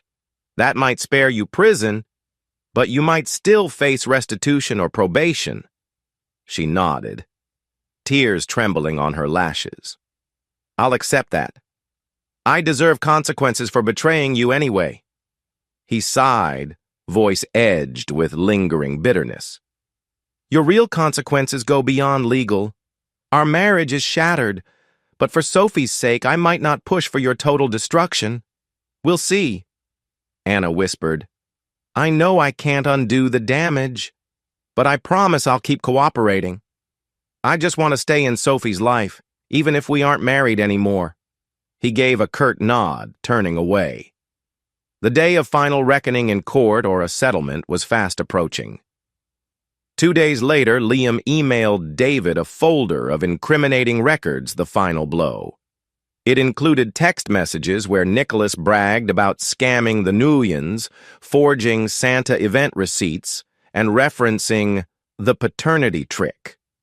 The chat revealed Nicholas planned to use Sophie's secret parentage as leverage over Anna to keep her docile. He even mentioned roping Liam into a double fling, so Anna felt trapped from both sides. Reading these messages, David felt physically sick. Nicholas orchestrated not just a scam, but near psychological torture of Anna. Liam was complicit, though now he feigned ignorance of the full extent. Regardless, it was an arsenal of evidence. David forwarded it to Ms. Harding, who practically salivated at the legal advantage. Nicholas is done, she declared. Thus, David had all puzzle pieces. 1. DNA proof Nicholas fathered Sophie. 2. Documents showing blackmail and Santa scam. 3. Liam's testimony exposing deeper conspiracies. 4. Anna's statements reinforcing Nicholas's manipulation. He was ready to use it all in any legal or public forum necessary. Suddenly, Ms. Harding called David in. Nicholas's lawyer filed a motion seeking partial custody or visitation with Sophie, citing new awareness that he's the biological father. They want an emergency hearing next week. David's stomach lurched with disgust. That monster wants visitation? Over my dead body. Harding nodded. We'll contest it. We'll present his fraud, blackmail, and the child's established father-child bond with you. The court typically won't side with a con man, but we must fight vigorously. This is a custody matter, so the best interest of the child is paramount. Make sure Anna also testifies that Nicholas is unfit. He clenched his jaw. She will. If she wavers, I'll bury her too. Inside, David felt a surge of protective rage. No matter the heartbreak Anna caused him, he wouldn't let Nicholas near Sophie. Period. A week later, in a small family court, David and Ms. Harding arrived with Anna, all set to refute Nicholas's motion. Nicholas showed up in a suit, looking defiant, accompanied by a haggard lawyer. The judge eyed them warily. Nicholas's lawyer argued, "My client is the biological father newly discovered. He's entitled to a chance to form a bond with his child. Ms. Anna Thompson always knew but hid it. Mr. David Thompson usurped the father role under false assumptions." David's anger simmered, but Ms. Harding rose calmly. She countered, "This so-called father is under active criminal investigation for fraud, has a history of blackmail, and never contributed to the child's well-being. The mother states he coerced her. The child is well adjusted with David as the father of record for 8 years. Anna, on the stand, tearfully confirmed that Nicholas used intimidation, that she never wanted him near Sophie. "He's not fit to parent. David has been a true father," she told the judge, voice trembling. Then Ms. Harding unleashed the trove of text logs, Nicholas joking about using paternity as leverage, referencing extortion, mocking Anna's fear. The judge's face hardened. Nicholas's lawyer tried objecting, but the judge allowed it. The final dagger came when David introduced the DNA test, plus the chat messages about Nicholas's fraud and moral turpitude. The judge asked Sophie's viewpoint in chambers, a private conversation with the child. She reportedly told the judge she only knew David as her father, had no emotional bond with Nicholas, and was scared of him from overhearing arguments. In the end, the judge denied Nicholas's motion for custody or visitation, labeling him a potential threat to the child's welfare. A formal hearing on paternity might follow, but for now, David retained exclusive paternal rights. Nicholas slumped, cursing under his breath. David felt a wave of triumph. Sophie was safe. With the custody matter temporarily settled, Ms. Harding and the Nguyen family's lawyer hammered Nicholas in civil court for the financial scam. Liam, to save himself, testified that Nicholas masterminded the scheme. Anna, albeit with partial guilt, portrayed herself as coerced. The evidence was overwhelming. Freed from illusions, even Anna fully cooperated, sealing Nicholas's fate. The result? The court froze Nicholas's assets, ordering him to repay the Nguyens a substantial sum. Meanwhile, criminal charges loomed. If convicted, he faced potential jail time, especially after the blackmail texts were introduced as a separate offense. Now, Nicholas's bravado vanished. He was cornered. David observed from the gallery with grim satisfaction. The man who fathered Sophie would soon be in handcuffs, no chance of rewriting that child's life. With Liam's cooperation, the authorities gave him a plea deal for his smaller role in the scam. He'd pay fines, do community service, but likely avoid prison. David found it galling that Liam escaped major punishment. Yet Ms. Harding explained that his testimony was crucial in convicting Nicholas. Sometimes scoundrels get partial immunity for turning state's evidence. Liam approached David outside the courthouse, face drawn. "I'm sorry for everything, David. I truly messed up. I hope you can forgive me one day." David's stare was ice. "You betrayed me and defiled my family. Forgiveness? Don't hold your breath. I only tolerated your deal because it helps destroy Nicholas. Now do not speak to me or approach Sophie." Liam swallowed hard. Understood. With that, David turned on his heel. No tears, no warmth. The brotherly bond was irreparably severed. After the legal dust settled, Anna quietly approached David one evening, eyes puffy from days of crying. She told him she had an apartment lined up if he insisted on divorce. "I know you might not ever trust me again," she said. "But if there's a glimmer of hope, I'd cling to it. If not, I'll leave, and we'll arrange how I see Sophie." David studied her, heart heavy. The damage is massive. But ironically, your cooperation helped shield me and Sophie from Nicholas's claims. You did one decent thing after all your lies. She bowed her head. I want to keep trying for redemption. I'd sign anything post-nup, therapy, open phone records. But if you can't stand me, I'll accept a divorce. Just please let me be part of Sophie's life. He paused. Deep inside, he loved Sophie wholly, but the marriage might be too broken. I'm not sure. Let me think. Right now I'm leaning toward letting you visit Sophie but not remain my wife. The pain is too great. Tears streamed. I understand. If you do decide that, I won't fight you. He gave a curt nod. He needed time to reflect. Some men might cling to hatred or revenge. Others might attempt to salvage the marriage for their child's sake. David wasn't fully decided. That same night, Sophie sat at the dining table doodling. She asked, Dad, if Mom moves out, does that mean we're no longer a family? David knelt beside her.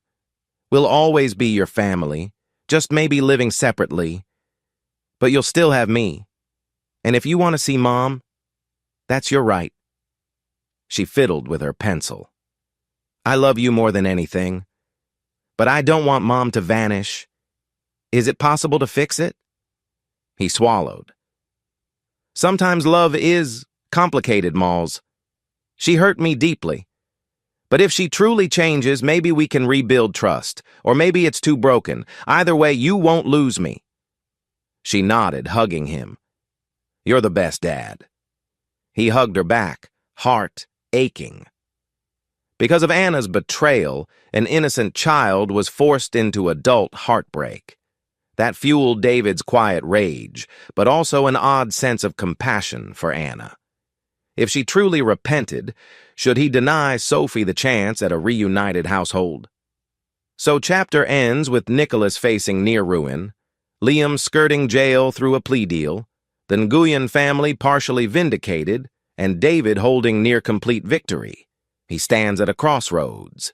Finalize a divorce from Anna, or consider a cautious reconciliation for Sophie's sake. Anna begs for mercy. Sophie yearns for a stable family. David, battered by betrayal, might still choose to sever ties. Chapter 8. Redemption or final separation. Another few weeks pass, with Nicholas effectively indicted on fraud and blackmail charges and Liam's partial immunity deal sealed. The immediate threat to David's family recedes. The Santa fiasco becomes local gossip, how Mr. Nicholas, a shady con man, fathered a child with a married woman and exploited investors. The Nguyen lawsuit ensures restitution. Meanwhile, Anna remains in the house, quietly helping with chores, tears in her eyes whenever David is near but not pressing him. Sophie recovers some normalcy, less anxious about the scandal, focusing on school and friends. She often cuddles with David, reaffirming her bond with him. David, for all his rage at the adult betrayal, never lets it taint his devotion to Sophie.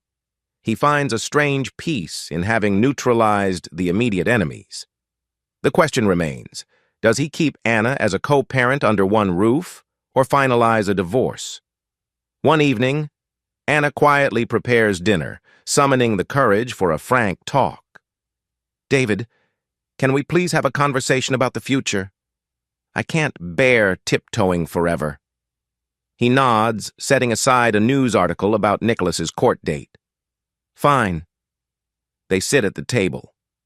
Anna says, I know I caused unimaginable harm. I deserve your anger. But for Sophie's sake, part of me hopes we can attempt to fix what's left. I'm prepared for therapy, transparency, post-nuptial contracts, anything. He exhales. You've said that. My trust is gone. But I see you're consistent in helping me destroy Nicholas. That counts for something. And it's true that Sophie wants both parents around. She takes his hand, which he reluctantly allows. I'll never betray you again. I promise from the depths of my soul.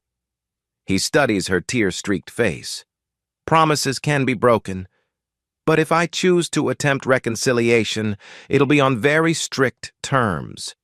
Are you prepared to live with guilt each day, with me verifying your phone, your finances, your every move, at least for a while? She nods vigorously, tears spilling. Yes, any conditions. I just don't want to lose our family. I still love you, David, even if I failed miserably. He sighs, the bitterness in his chest warring with the memory of the good times. Let me think. I won't drag it out much longer. We'll have a final discussion with Miss Harding regarding potential divorce or a new marriage agreement. She looks grateful, though anxious. Thank you for giving me that chance. Around this time, local news runs a special segment exposing the Santa scam, featuring mugshots of Nicholas. They mention Liam as a minor conspirator. They also reference an unnamed married woman with whom Nicholas fathered a child. The rumor mill easily identifies Anna, but the story doesn't confirm her identity. Sophie comes home from school teary-eyed again. Some kids tease that her mom cheated with Santa. David tries to comfort her, but it stings. This is the real damage done by Anna's betrayal, publicly humiliating their family and especially their child. David's resentment spikes anew, but he channels it into calm, paternal reassurance. Ignore them, sweetheart. You've done nothing wrong. The next day, Ms. Harding invites David and Anna to a final consult. She outlines two main paths. 1. File for at-fault divorce on grounds of adultery, paternity fraud, and potential financial wrongdoing. David would likely secure full custody or near full, especially given the blackmail angles. Anna might get minimal property or spousal support. 2. Attempt a controlled reconciliation with a robust post-nup. Anna formally cedes certain marital assets if she violates any future fidelity or trust. They remain married, David remains father to Sophie, and they keep family unity. Ms. Harding warns that trust issues might remain forever, but legally it's feasible. Anna, eyes red, says she'll sign any postnup or condition. David rubs his temples, feeling the enormous weight. He quietly thanks Ms. Harding for clarifying. I'll let you know which path, he says, voice tight. Anna gazes at him pleadingly. Ms. Harding stands to leave them alone for a moment, giving them space. Anna whispers, David, I know I have no right to ask your forgiveness, but if there's even a sliver of love left, I want to fight for us. We can build something new, anchored by honesty. Please. He swallows, memories flooding. The day Sophie was born, the sweet family vacations, the betrayal found on Christmas Eve. If only he could turn back time. But reality stands. Sophie is not biologically his, yet emotionally she's still his child. If he divorces Anna, he keeps custody.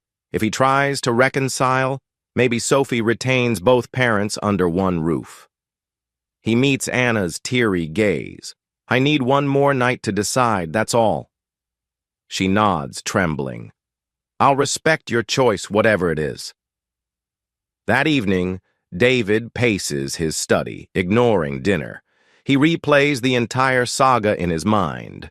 Pros of divorce. Freed from a lying wife, no more illusions, can raise Sophie as father on his own. He'd have legal advantage, but Sophie would lose daily contact with her mother, potentially traumatizing the child further. Pros of reconciliation. Keep a two-parent household for Sophie, but at the price of living with a partner who inflicted monstrous betrayal. However, Anna does show genuine remorse, might redeem herself. He stares at a photo of him hugging infant Sophie. Back then, he was brimming with fatherly pride. Now he knows it was built on a lie, but the love was real. He wonders, can new love overshadow old betrayal? In a moment of clarity, he phones Karen for counsel. She says softly, "Only you can decide if living with Anna again is worth it. She's clearly repentant. If you can find it in your heart to forgive, your family might come out stronger. If you can't, that's valid too." He thanks her. In the hush of the night, he realizes punishing Anna forever might poison Sophie's life, and he does see that Anna's recent actions helping fight Nicholas, relinquishing finances, demonstrate sincerity. The methodical meltdown of Nicholas is done. David's vengeance is largely complete. Perhaps the next step is not more destruction, but the measured building of a new normal. The next morning, Anna wakes to find David in the kitchen with a stack of papers, a revised post-nup. He sets it before her. She forfeits significant property if any further affair occurs. She acknowledges David remains the legal father to Sophie, with full paternal rights overshadowing Nicholas. She commits to ongoing therapy for trust restoration. She has a 1-year probation period living together in the same house under strict conditions. Her eyes well with tears as she reads. "So, does this mean you're not divorcing me?" He stands, arms folded. "I'm giving us exactly 1 chance. Sign this, abide by it. If you fail, I file an immediate no-contest divorce with all evidence. Understood?" She nods, trembling. "I understand, and I accept wholeheartedly. Thank you, David." He exhales. "We do this for Sophie. Let's see if we can salvage something worth having." She signs each page without hesitation, tears slipping onto the paper. David tries to ignore the stab in his chest. This was not the joyous marriage they once had, but maybe it's a workable arrangement. And if she betrays him again, the postnup is ready.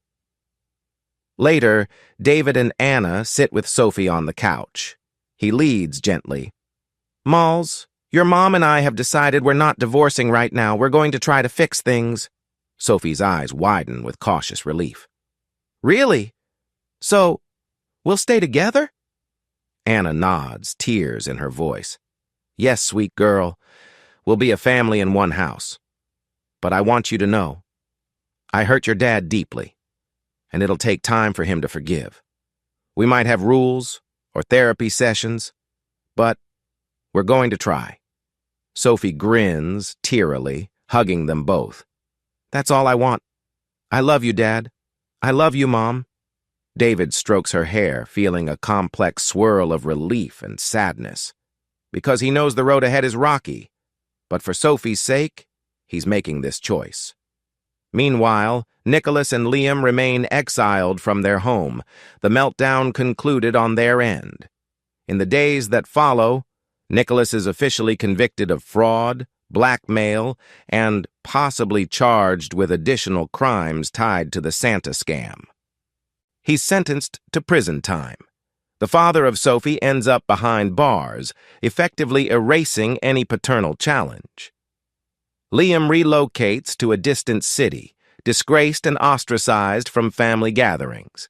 He occasionally begs David for a brotherly second chance, but David remains resolute. "You severed that bond."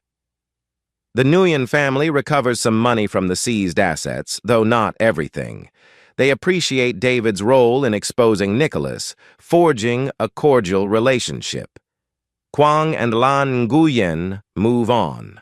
Relieved the fiasco is behind them. By the time the next Christmas rolls around, the Thompson household is subdued. No extravagant parties, no outsourced Santa visits. David quietly sets up a small tree with Sophie, letting Anna help in a respectful but tense atmosphere. They exchange modest gifts. The family attends therapy sessions.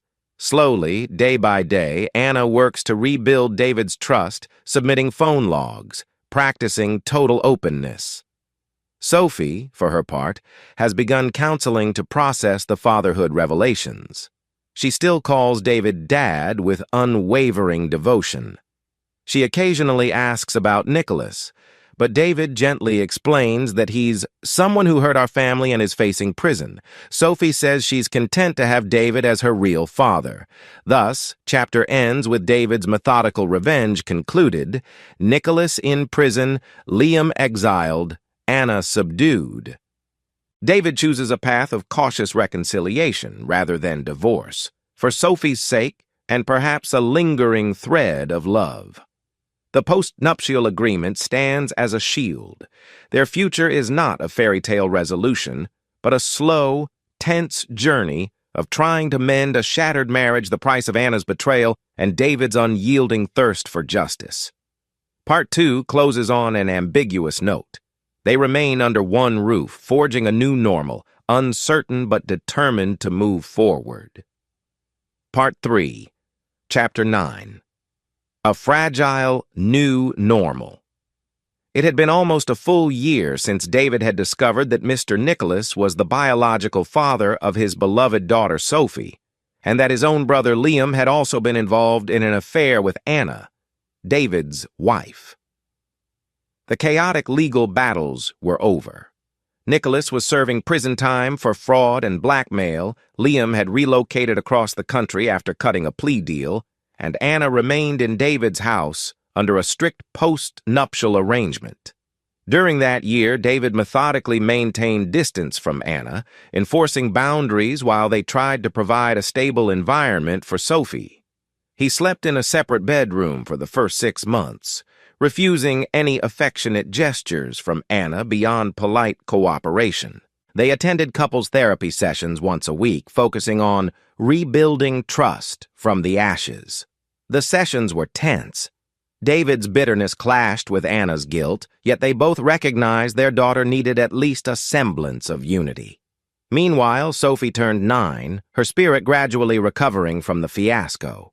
She called David Dad with unwavering devotion, ignoring any whispers at school about her unusual paternity. The name Nicholas was rarely spoken at home, though legally, David had secured full paternal rights, making it almost impossible for Nicholas to gain any foothold upon eventual release. That winter, David reflected on how different life was from the old days. No illusions, no naive happiness. Instead, a cautious new normal reigned. Anna cooked dinner most nights, volunteering for community service to demonstrate her sincerity. She kept no secrets. Her phone, emails, finances open to David's inspection. He tested her sporadically, rummaging her pockets, scanning her texts. She never protested. But trust was still a distant dream. The post-nuptial agreement David had forced Anna to sign dictated extreme consequences if she ever repeated a betrayal or even engaged in suspicious activity. She would forfeit marital assets, spousal support, even risk losing visitation with Sophie. This gave David reassurance of control. However, it also cast a shadow over every interaction. Anna lived in fear of stepping out of line, while David sometimes felt uneasy about wielding such power. On some nights, David pondered the morality of it all. He'd achieved an intellectual satisfaction from punishing the betrayers. But was he punishing Anna too harshly if she was genuinely repentant? Then he reminded himself, she lied about Sophie's paternity for 8 years. She had to earn every shred of forgiveness. At therapy sessions, Anna repeatedly expressed regret, not just for the affairs, but for letting Sophie's existence be manipulated by Nicholas. She sobbed about how she was manipulated too. David, arms crossed, would respond that trusting her words was impossible without consistent actions. The therapist gently encouraged them. If you want to stay married, David, you must eventually lessen the grip of the post-nup. A marriage under constant suspicion might not survive. But David's heart was still raw. He told the therapist he wasn't ready yet. Anna accepted it, swallowing tears. Sophie, now a bright 4th grader, occasionally asked pointed questions. She'd grown more perceptive, noticing that David slept in a separate bedroom until recently. About 3 months prior, David finally moved back into the master bedroom, though he kept a pillow barrier between them, ironically. Sophie once asked, "Dad, do you love Mom again?" He paused, offering, "I'm learning to trust her again, sweet pea. Love is complicated." The child nodded, not fully understanding, but relieved they at least shared a bed. She noticed they didn't cuddle or show affection, but at least physically, it signaled some unity. Her teachers commented she seemed more stable. David felt a spark of hope that maybe the final meltdown wouldn't define Sophie's entire childhood. As December approached again, the memory of that catastrophic Christmas reawakened David's anxiety. The previous year had ended in a swirl of lawsuits and revelations. Now, with Nicholas in jail and Liam gone, David wondered if celebrating Christmas normally might help them heal. But the association of Santa with betrayal still haunted him. One chilly evening, Sophie tentatively asked, "Dad, can we put up the Christmas tree like we used to? Please?" Her eyes shone with that innocence he adored. He hesitated. "Sure, baby. We can do that." She grinned, and he realized maybe they needed to reclaim the holiday from the ghosts of last year. When he told Anna, she teared up, remembering how that fiasco started with a Santa cameo. She apologized. "I know it triggers bad memories. I'll help decorate, but I won't push any Santa nonsense. We'll keep it low-key." He nodded. "Yes, keep it simple. No parties, no outside Santa invites." She wholeheartedly agreed. They set up a modest tree, strung lights along the banister, trying to resurrect a flicker of normal Christmas spirit for Sophie's sake. Then an unexpected email arrived from Liam, subject line, "A Christmas apology." David tensed, reading, "David, I've spent a year reflecting on my betrayal. I know I cannot erase the damage, but I want you to know I've cut ties with any shady business. I'm trying to rebuild my life. If you can find it in your heart to let me see Sophie again, or at least talk, I'd appreciate it. She's my niece, and I miss her. I'm sorry." Liam David felt rage spike. Liam had the gall to ask to see Sophie after orchestrating half the scandal. But David also recalled the therapy advice about bitterness corroding one's spirit. He typed a curt reply, "Liam, you forfeited all familial ties when you slept with my wife. Stay away." Wow. He hovered, momentarily tempted to soften it, but ended up hitting send. Some lines cannot be uncrossed. When Anna learned of Liam's email, she flinched. "He wrote to me too, asking if we could all bury the hatchet. He claims he's changed." "David, do you think we can?" David's glare stopped her. "No, he's not welcome here. If you want to maintain any illusions of reconciling with me, you'll block him." She swallowed. "All right, I will." She blocked Liam's contact, showing David proof. It was one small act of loyalty. He nodded in grudging approval. In private, Anna trembled at the knowledge that once she'd felt drawn to Liam's charm. Now she saw him as an ugly reminder of her worst mistakes. She forced herself to close that chapter, at least outwardly. Meanwhile, Mr. Nicholas was rumored to be appealing his sentence. Ms. Harding told David that the prosecution still had an airtight case, but Nicholas was a conniving man.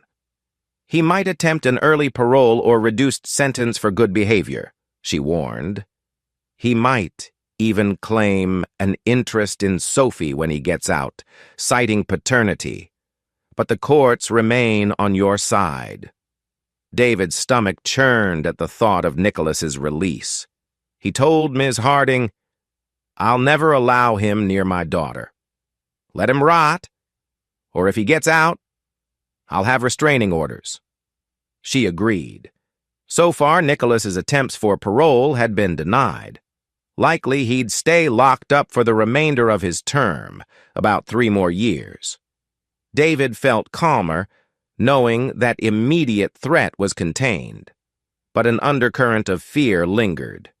Eventually, Nicholas might reemerge. David resolved to ensure that day never jeopardized Sophie's sense of safety. As Christmas Day approached, Anna proposed a mild do-over of the holiday fiasco. She quietly said, "David, I was thinking maybe we could have a small family dinner, just us, maybe Karen and your parents. We can have a polite meal, exchange gifts, show Sophie that we're okay." David hesitated. His parents had distanced themselves after the meltdown, dismayed by Liam's betrayal. They considered Anna with suspicion, but maybe this was a step toward bridging the family rift, minus Liam. He told Anna, "Fine, but we keep it simple, and don't mention Nicholas or Liam. Understood?" She nodded, relief shining. "Yes, thank you. I'll keep it respectful." On Christmas Eve, his parents arrived with cautious warmth. They tried not to glare at Anna too obviously. The dinner was subdued, but civil. Karen joined them, offering a supportive presence. Sophie squealed with delight, opening small gifts. A year ago, the presence of that Santa cameo had shattered. David found himself in a bittersweet moment, acknowledging that while the heartbreak lingered, they were forging a path forward. Anna served dessert, face flushed, hoping to convey she was no longer the deceitful spouse, but a penitent partner trying to keep the family afloat. Late that night, with Sophie asleep, Anna approached David by the fireplace, the Christmas tree lights casting a gentle glow. They sat on the couch. She mustered courage. "David, tonight felt normal somewhat. Did it feel that way to you?" He paused, staring at the flickering lights. "Less tension than last year, yes. But we're not exactly a fairy tale. I still have nights where the memory of your betrayal haunts me." Anna's voice trembled. "I know. I can't change the past. I can only keep proving I'll never do such a thing again. You've made me sign the postnup, forced me to sever ties with everyone connected to that fiasco, which I accept. But do you think you can ever truly forgive me? Not just in words, but in your heart?"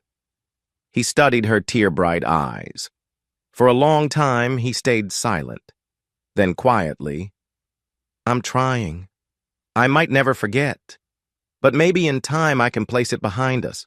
Seeing Sophie so happy tonight gave me hope. We can't let hatred overshadow her childhood." She nodded, tears slipping. "Thank you, that's enough for me. I'll keep doing therapy, keep total openness. Even if it takes years, I'll wait for you to trust me." He exhaled, letting her rest her head lightly on his shoulder. It was the first sign of physical closeness he allowed in many months. They sat in silence, a fragile closeness forming, overshadowed by the knowledge that it could vanish at any sign of relapse. But for that moment, Anna felt overwhelming gratitude that David hadn't cast her out completely. So chapter closes 1 year post-meltdown. Nicholas remains incarcerated, Liam is exiled, the Nguyen lawsuit settled, and David and Anna share a house in a tentative rebuilding. The scars run deep, but Sophie's happiness spurs them to keep trying. The final question remains: can they achieve genuine healing, or will hidden resentments resurface? The stage is set for deeper conflicts in the next chapters as they navigate trust, potential outside pressures, and the slow path to either reconciliation or final separation. Chapter 10. Tests of Trust and New Threats. It's late February. The holiday season passed without incident. David, Anna, and Sophie have settled into a routine that feels surprisingly normal on the surface. David no longer rummages Anna's phone daily, though she remains open about her messages. They still attend counseling, but now only bi-weekly. One morning, Anna wakes early to make breakfast, humming softly. David ambles in, yawning, half expectant of tension, but instead they share a surprisingly light conversation about Sophie's upcoming science fair. She looks genuinely happy, as if momentarily forgetting the shadow of betrayal. David recognizes a fleeting comfort in this domestic scene, like the old days. At therapy that week, Anna expresses hope. We're functioning more like a family. David is calmer. We talk about normal life stuff. It feels good. The therapist encourages them. Celebrate these small victories. Keep lines of communication honest. David admits he's less resentful day to day, though the pain can re-emerge with a single trigger. Still, progress is progress. Then, one random afternoon, David stumbles upon an old photo album while cleaning a closet. Tucked between pages is a snapshot from a decade ago. Anna on a holiday trip with her girlfriends, but Liam is also visible in the background, obviously tagging along. The date scrawled is suspiciously close to Sophie's conception time frame. David's chest tightens. Another symbol of how Anna had likely carried on some closeness with Liam far earlier than she admitted. He storms into the living room, brandishing the photo. Anna, startled, sees his face, cold fury. "You told me your fling with Liam started well after Sophie was born," David says icily. "Yet, here's a photo from around that time. Care to explain?" Anna pales. It might have begun earlier, but I was confused. I didn't think it was. Physical, then—" He cuts her off. "Another lie, it seems." Her eyes fill with tears. "David, I honestly forgot that trip. If I lied, it wasn't intentional. I beg you to see I'm not covering up new affairs. I'm done lying." He stares, rage simmering. But the photo alone doesn't confirm physical betrayal. Just that Liam was around. He slams it down. "Don't test my patience. I nearly started trusting you. This stirs my doubts again." She sobs. "I'm sorry, I can't rewrite the past, but I swear there's no new deception." He storms off, old wounds reopened. Even small triggers can reignite the pain. The tension sets them back weeks in therapy progress. David becomes cold, refusing to chat at dinner. Anna tries apologizing repeatedly, explaining the photo's background that Liam just joined their group spontaneously, but David remains suspicious. "You've minimized your timeline of cheating. Hard to believe any date you give me now." Sophie senses the chill and grows anxious again. She tries to lighten the mood with jokes or stories, but mealtime remains subdued. Anna begins crying at night, feeling she can never escape her past. The precarious equilibrium wavers. Karen notices David's gloom. He confides, "I just got reminded they lied from day one. Perhaps I was stupid to attempt reconciliation." Karen tries to remind him that trust rebuilding inevitably triggers flashbacks. If you still want a family life with her, you have to decide to push past these triggers or it'll never end. He rakes a hand through his hair. "I know, but it's so damn hard." In the midst of that turmoil, Ms. Harding calls with disturbing news. Nicholas is seeking an early parole hearing claiming good behavior and a supportive chaplain's letter. The hearing is in 2 months. If he's released, will he try contacting Sophie? David's gut twists. He updates Anna, who turns ashen. He's cunning. He might attempt visitation or manipulate the courts again. David sets his jaw. "I won't let him near Sophie. We'll file restraining orders, highlight the blackmail. Ms. Harding says we have strong grounds, but it's a headache." This looming threat intensifies David's protective instincts. He hates that every time they inch toward normalcy, Nicholas's specter reappears, sowing dread. Yet he's determined. If Nicholas steps foot near them, David will fight tooth and nail. Desperate to regain David's trust, Anna organizes a meeting with Ms. Harding to sign an updated set of disclosures. She systematically itemizes every dime she spent or invested with Nicholas and Liam, every communication log, every password. She invites David to watch as she logs into her old email accounts, revealing all archived messages. Some are excruciating for David to see, references to her secret liaisons. But Anna insists, "I want no more hidden corners." He experiences a swirl of heartbreak reading some lines from years ago, but also sees how thoroughly she's bearing her soul. For the first time, he perceives a genuine sense of atonement. She's willingly letting him see her shameful texts to Liam or Nicholas, ensuring no secrets remain. Ms. Harding quietly comments that this level of transparency is uncommon. David thanks Anna, albeit stiffly, acknowledging the courage it took. A small step forward emerges from an ugly revelation. One spring weekend, Sophie develops a high fever and severe abdominal pains. David rushes her to the hospital. Anna, frantic with worry, clings to David's arm as they wait in the ER. The doctors suspect appendicitis, schedule an emergency appendectomy. David's heart pounds Sophie, his precious daughter in sudden danger. During the tense hours, Anna breaks down, sobbing. "If anything happens to her, I'll never forgive myself for all the chaos I caused." David, also terrified, grips her hand, sharing a moment of raw parental unity. The meltdown of betrayal recedes as they focus on saving their daughter. Luckily, the surgery is successful. Sophie recovers steadily, though must stay in the hospital for a few days. David remains at her bedside, as does Anna, grateful tears shining. This crisis reminds them that above all, they share a love for this child, no matter the paternity. David sees that despite Anna's past sins, she is a devoted mother, truly.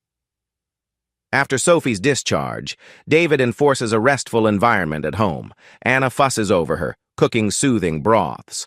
The brush with mortality, or serious medical scare, ironically draws the family closer.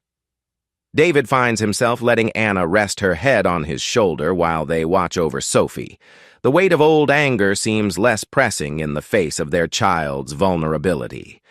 One night, as they sit up late in Sophie's room, ensuring she sleeps comfortably, Anna timidly asks, "Would it help if we prayed together? Or maybe just talk about how thankful we are she's okay?" David sighs. "I'm not big on prayer these days, but yes, I'm thankful. Let's just acknowledge we nearly lost perspective in the drama. Sophie's health is a reminder of what truly matters." Anna rests her hand on David's arm. He doesn't pull away. For the first time, a soft warmth flickers. This might be how real healing begins, through shared adversity and care for their child. Sophie's doctors recommend a quiet environment for the next month, minimal stress. Anna proposes a short family road trip to the mountains once Sophie recovers a bit. Something gentle, scenic, no big crowds. "We used to do that," she says, voice hopeful. "It might help us reconnect fresh air, peaceful views." David hesitates, mind flashing to the old photos of family vacations. He weighed the risk of triggers. But seeing Sophie's face brighten at the idea, he relents. "All right, a short, easy trip. No big fuss, just relaxation." They pick a cabin near a lake, a quiet spot for a weekend. Karen helps arrange it, encouraging them to seize this chance. Ms. Harding sees no harm. The meltdown's legal front is stable for now. So in early summer, the three embark on a weekend getaway to a rustic cabin. The drive is filled with mild chatter, Sophie excited about seeing wildlife. David's heart flutters with cautious optimism. Could they share a genuine good time again? At the cabin, Anna ensures Sophie rests if she's tired, but Sophie insists on short walks near the lake. They gather wildflowers, skip stones. In these simple moments, David glimpses the glimmer of a normal, happy family. Anna's smile is unguarded. Sophie's laughter rings free. David's tension slowly unwinds. One afternoon, while Sophie naps, Anna and David sit on the porch, sipping tea. The mountain breeze ruffles their hair. Anna bravely leans her head against David's shoulder. He tenses, then decides to allow it. They watch the sun over the pine trees, a moment of serenity. She whispers, "I miss this closeness." He closes his eyes, remembering the sweet nights before any betrayal was known. A tear escapes him. Quietly, "It feels good, but part of me can't forget. Still, you're trying, and I see it." She exhales relief, blinking tears. "Thank you for giving me this chance." They sit that way for a long time, letting the hush of nature cradle them, a fragile peace forging anew. Chapter 11. New Twists and Lingering Demons. It's now summertime. Sophie's medical recovery is complete, and the family has returned from the successful mountain trip. Around the house, the atmosphere is notably lighter. Anna hums as she cleans. David converses with her about daily tasks, and they even share occasional laughter. The therapy sessions highlight that David's bitterness is easing, replaced by cautious acceptance. Yet pockets of mistrust lurk. Sometimes David catches himself scanning Anna's phone logs or rummaging through her purse, half out of habit. She never objects, though a sadness crosses her eyes. The therapist warns them that if David continues indefinite policing, it might hinder genuine intimacy. David shrugs. "I'm not ready to drop my guard yet," while Anna resigns herself to these checks, hoping time will reduce them. Sophie turns 9 in July, and David consents to a modest backyard party, inviting a few of her friends. Anna organizes decorations carefully. David stays watchful but not stifling. The party goes smoothly, no unwelcome Santas, no suspicious arrivals. Sophie beams with delight, hugging both parents after blowing out candles. Karen stops by, observing the renewed warmth between David and Anna. Later, she remarks privately to David, "This is the most normal I've seen you two. Are you feeling any real trust returning?" David ponders. "Some. Not fully, but seeing Anna's consistent honesty for months is building a sense that maybe I can rely on her again." Karen smiles. "That's a big step. Healing might be possible after all." Then a letter arrives from the State Parole Board. Mr. Nicholas is up for a hearing soon. He's petitioning again, citing exemplary behavior in prison. If granted, he could be out within weeks. David feels his chest tighten. He can't let that man roam free near Sophie. Ms. Harding says they must prepare to argue forcibly against the parole or at least secure a protection order. Anna, upon hearing the news, grows ashen. She confesses nightmares that Nicholas might reappear. Sophie picks up on the tension again. David's fatherly instincts flare. "We'll handle it, Malls," he promises. But inside, he wonders if the family is about to endure another wave of fear. He calls Ms. Harding, who plans to file a formal statement illustrating Nicholas's continuing threat, citing past blackmail and paternal claim attempts. They hope the parole board denies him, yet there's no guarantee. If he shows contrition and lacks a violent offense, some boards might reduce a sentence. David's parents, who had tentatively reconciled with Anna over Christmas, remain lukewarm. They see David's incremental forgiveness as unthinkable, privately urging him to finalize a divorce. He visits them one afternoon, and his mother says, "Son, we can't believe you can share a bed with that woman after what she did. Are you sure you're not letting Sophie's feelings manipulate you?" David bristles. "Sophie's well-being is a major factor, yes. But I'm also seeing Anna's genuine regret. She's done everything to fix this." His mother purses her lips. "We just worry she could do it again. That post-nup might not guard your heart." He sighs, acknowledging their concern. But he's grown weary of external pressure. After the meltdown, he's become resolute in forging his own path. He tells them kindly but firmly that he's an adult making his own choice, and if they can't support that, he won't come to them for emotional counsel. They relent, though remain skeptical.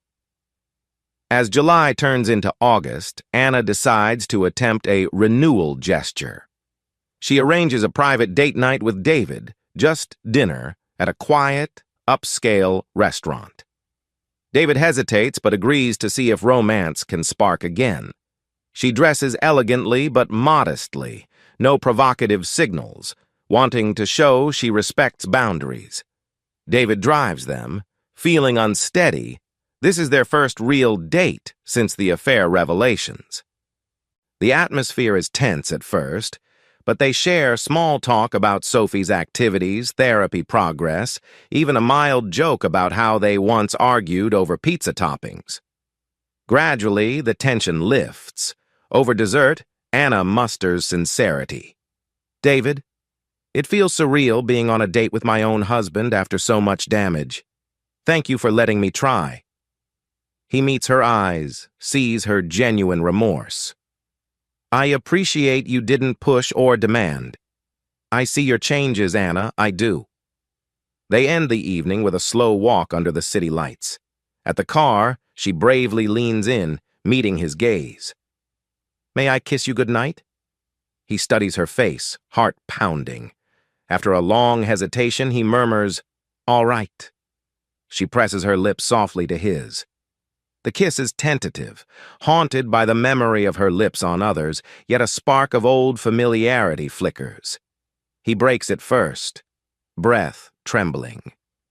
They drive home in silence, each feeling a surge of conflicting emotions: hope, longing, fear. Days later, Ms. Harding calls with a positive update. The parole board denied Nicholas's petition, citing insufficient evidence of rehabilitation, plus the strong statements from Ms. Harding about his paternal blackmail. That means at least another year or more before he can reapply. David exhales relief. This reduces the immediate threat, letting the family focus on their internal healing. Anna cries tears of joy at hearing the denial, hugging David spontaneously. He stiffens, then softens slightly, patting her shoulder. Sophie, overhearing, squeals happily. So he can't come here? David nods. Exactly, Sweet Pea, he can't. This victory strengthens their sense of safety. For the first time since the meltdown, David feels the horizon is clear of immediate storms. He wonders if maybe they can truly build a stable future. Yet conflict arises when Liam makes an unannounced appearance at the front porch to see how you're doing. David answers the door, scowl forming. Why are you here? Liam lifts hands in surrender. I'm in town briefly. I just wanted to talk. Maybe see Sophie even for a minute. She's my niece. David's fury flashes. You dare? After everything you did, you think you can waltz in? No. Get out before I call the cops. Liam's face falls. Please, David, I'm changed. I just want to apologize face to face, see if she's okay. I won't linger. But David is unmoved. Sophie is fine, living happily without your toxic influence. Now leave. Liam tries appealing to Anna, who peeks around the corner. She shakes her head, tears in her eyes, silently telling him to go. Realizing no one will yield, Liam trudges away, shoulders slumped. David slams the door. Sophie, hearing the raised voices, asks from upstairs if everything's all right. He calls back that it's fine, hating that he had to turn away his own brother. But the betrayal is too great to forgive. Anna continues her therapy individually, working through her guilt and dependence issues. She emerges more self-sufficient, volunteering at a local charity, re-establishing some lost friendships under David's watchful eye. She no longer shows signs of secrecy or subterfuge. David notes that she's become transparent in daily life, from finances to scheduling. He occasionally tests her by casually asking about her day's details, checking her phone, peeking at her computer. Every time she passes without protest. The negative cycle of searching for proof slowly diminishes in frequency. Some nights they share the marital bed intimately, though David's lingering distrust means they rarely attempt a romantic spark. It's more companionship than passion, though Anna is grateful for any closeness. In a late summer joint therapy session, the counselor suggests a symbolic exercise, writing letters to each other about what they need to feel safe and loved in the marriage. Anna writes an emotional letter acknowledging her deep remorse, promising unconditional loyalty, listing the steps she's taken to show honesty. David's letter states he's learning to let go of daily suspicion, but still needs unwavering consistency. He also confesses that part of him still wants to punish her. They read these letters aloud, tears flowing from both. The counselor gently urges David, "Consider if punishing her perpetually might poison your own heart, overshadowing your fatherhood with bitterness." He nods, acknowledging the truth. Anna weeps relief that he's open to releasing some anger. That night they talk intimately at home, referencing the therapy letter. Anna stands before him, voice trembling. "I'm so grateful you're trying. I swear I'll never take you for granted again. I love you, David." He sighs, pulled by both longing and caution. Yet for the first time he genuinely replies, "I love you too," in some battered form. Let's keep going. It's a fragile acceptance, but a real step. Anna embraces him, tears streaming. The next chapter in their journey might hold genuine reconciliation, or the final straw. Chapter 12. A new vow or a final parting. Time glides on. Now it's been nearly 2 years since the meltdown. Sophie is about to turn 10. David and Anna have lived under the same roof, under the post-nup arrangement, continuing therapy, forging a slow but steady revival of trust. Each day, Anna reaffirms her loyalty. David lowers his guard bit by bit. They share a mostly normal domestic life, picking Sophie up from school, hosting quiet dinners, even occasionally going on date nights. Friends and neighbors notice they seem more affectionate, though David is never overly demonstrative in public. He's still that stoic figure who orchestrated the meltdown of Nicholas. But beneath the stoicism, a cautious warmth has grown. One crisp autumn afternoon, Karen remarks to David, "You two look almost like newlyweds at times. Dare I say you're falling back in love?" He shrugs with a small smile.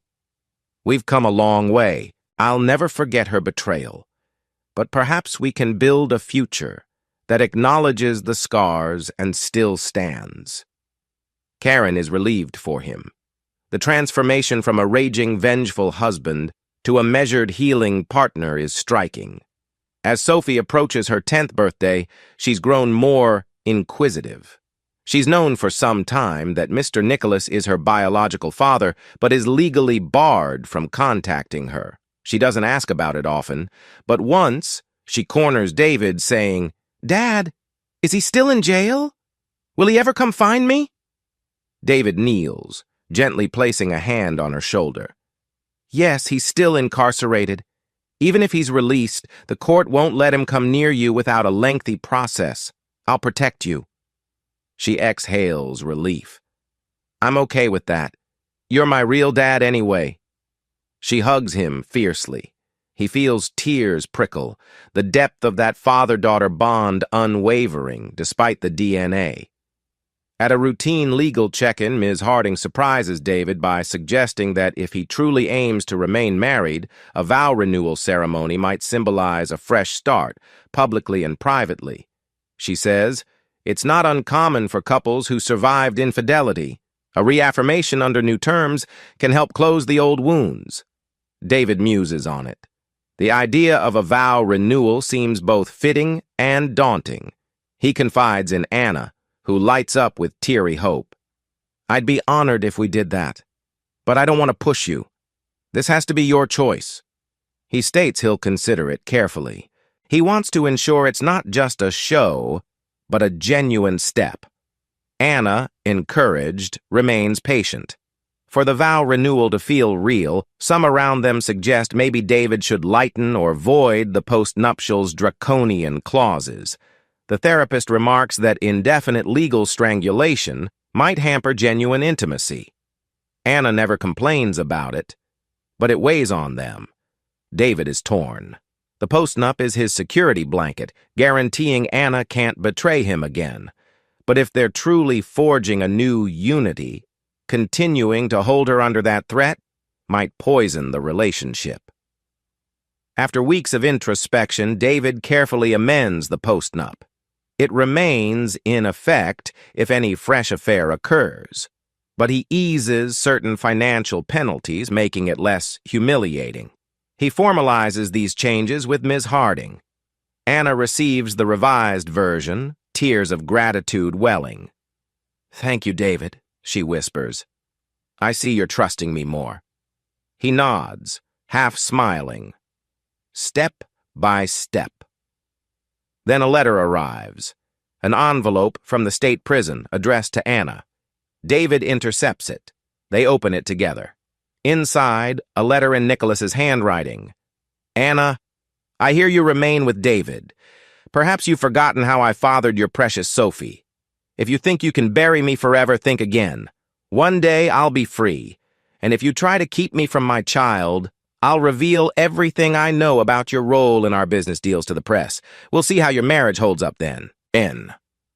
Anna shakes with fear, eyes brimming with tears. David reads it, a cold fury igniting. "He's still trying to blackmail you from behind bars. Ridiculous!" She trembles. "I want no contact with him. Please destroy that letter." He calls Ms. Harding, who advises they forward it as proof that Nicholas is harassing them. Another mark against him. Possibly it cements further protective orders. Anna sobs. "I can't believe I ever let that man into my life." David, hugging her stiffly, says, with quiet wrath, "We'll ensure he stays powerless. He can rot in prison." But the letter triggers a swirl of unpleasant memories. For a few days, Anna falls into depression, apologizing to David yet again. He tries to reassure her that Nicholas has no hold over them anymore. The vow renewal question briefly stalls under this renewed stress. Sophie, sensing the tension, grows anxious about that man. David assures her they have an order preventing Nicholas from contacting them further. The child nods, trusting David's protection. Another storm passes, though it reminds them how fragile peace can be. By mid-fall, the family has weathered the minor resurgence of Nicholas's threat. Ms. Harding calls with good news. The prison disregarded Nicholas's letter as more harassment, adding it to his file, meaning he's likely ruined any future parole chance. David feels relief. Anna, somewhat relieved, also grows determined to prove her gratitude, wanting to show David she's not cowering from her past. One evening, while washing dishes side by side, Anna musters courage. "David, about the vow renewal idea. I'd really like to do it, but only if you wholeheartedly want it too." He watches her thoughtful expression.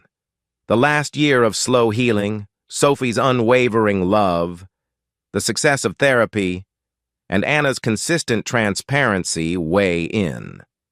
He's not brimming with starry-eyed romance, but he sees a genuine chance for a stable, respectful marriage. He nods. "All right, let's do it. A quiet vow renewal, just close friends.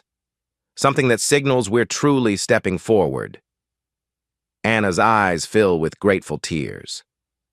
"I promise you, I'll stand there acknowledging every mistake, wholeheartedly pledging loyalty."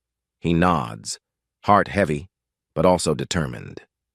This vow renewal might be the final seal if he's truly to accept her again.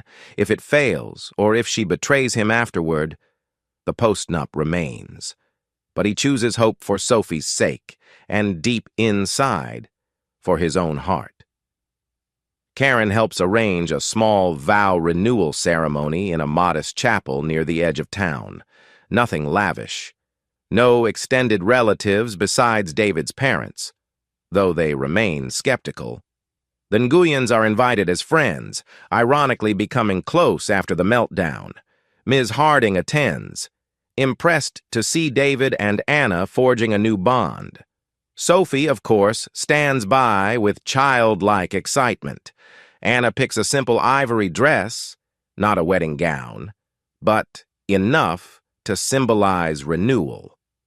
David opts for a suit, subdued. Sophie acts as a flower girl, sprinkling petals. The scene, set for a crisp autumn afternoon, feels surreal to David. He never imagined standing at an altar again with the same woman who once shattered him. But here they are. He steels himself, telling Ms. Harding, "I still have my doubts, but I'm doing this for us, for Sophie. If it works, great. If not, I know my fallback plan." Ms. Harding nods understandingly. The day arrives. The small chapel glows with late afternoon sunlight. Karen sits near the front, dabbing tears. The Nguyens sit quietly, supportive. David's parents appear, subdued but present. Anna stands in front, hands trembling, waiting for David. He walks down the aisle with Sophie at his side, feeling every step brimming with significance. A pastor briefly addresses them. "Today, we witness a renewal of vows, an act of rebuilding after hardships. David and Anna stand here in honesty, acknowledging past pain and choosing a new beginning." Anna's voice quivers as she recites a vow she wrote. "David, I betrayed your trust in ways unimaginable, and I regret it every single day.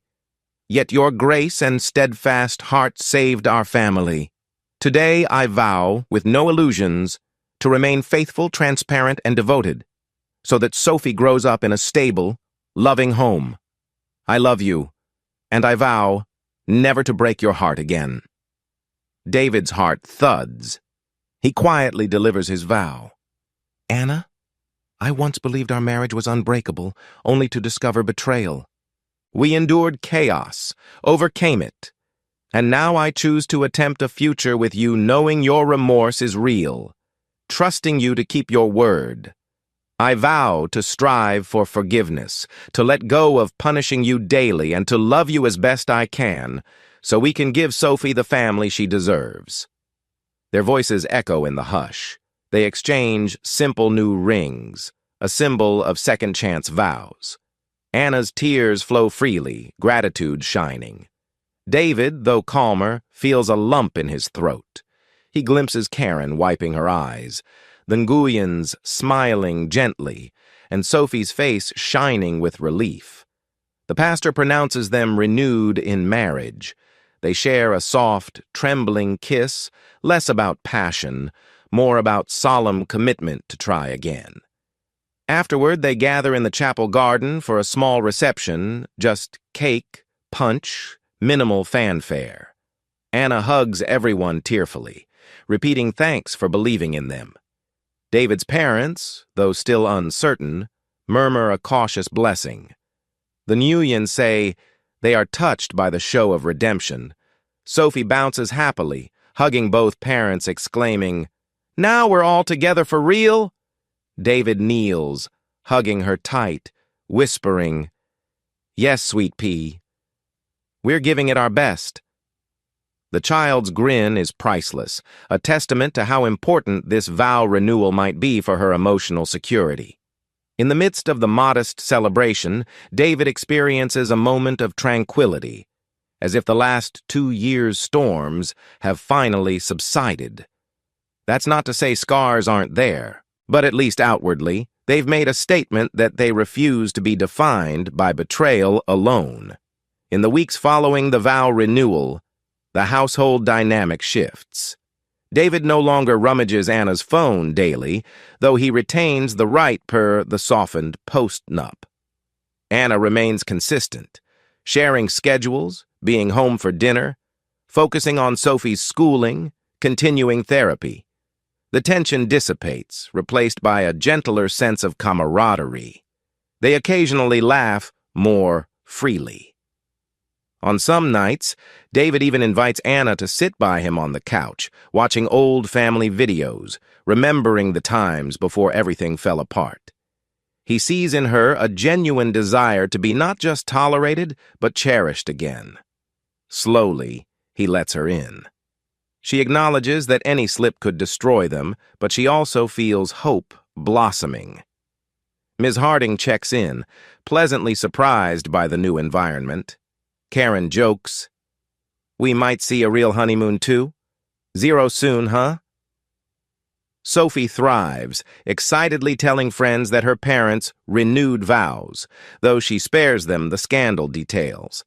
In therapy, David confesses that the burden of carrying hatred has eased. He might never forget or fully exorcise the memory of the double affair, but he's choosing a path that fosters a stable life for Sophie and attempts real connection with Anna. One evening, Anna, in tears of gratitude, kneels by David's side in the living room, softly asking, "Do you truly forgive me?" He hesitates, searching her eyes. "I might not fully forgive in the sense of forgetting, but I do release the resentment. I accept you as my wife, again, with caution, but with a willingness to love." She collapses into his arms, weeping with relief. They share a tender moment, reminiscent of the early years. He holds her gently, an acceptance that they've begun a new chapter. Separate from the illusions of the past, but formed from the battle scars. Epilogue, months later. We jump a few more months. The house is decorated for a springtime party. Sophie turns 11 soon, brimming with energy. David notices that Anna hums around the kitchen with an open laptop playing music, not hiding anything. He walks up, places a hand on her waist lightly. She looks at him, surprise turning to a soft smile, and they share a quick kiss. It's a simple, everyday sign of affection, but profoundly meaningful given their history.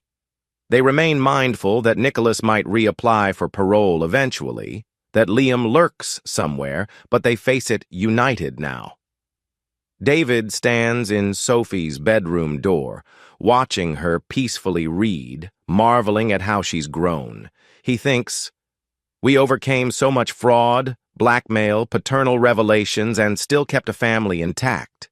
He's not naive.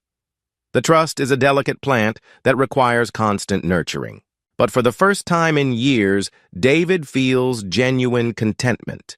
The camera metaphorically pans out. No grand fairy tale, but a realistic second chance. David's vengeance succeeded in neutralizing the betrayers. Now, in forging this fragile but earnest renewal with Anna, he demonstrates a deeper triumph. Choosing to heal for Sophie's sake, and unexpectedly, for his own heart as well.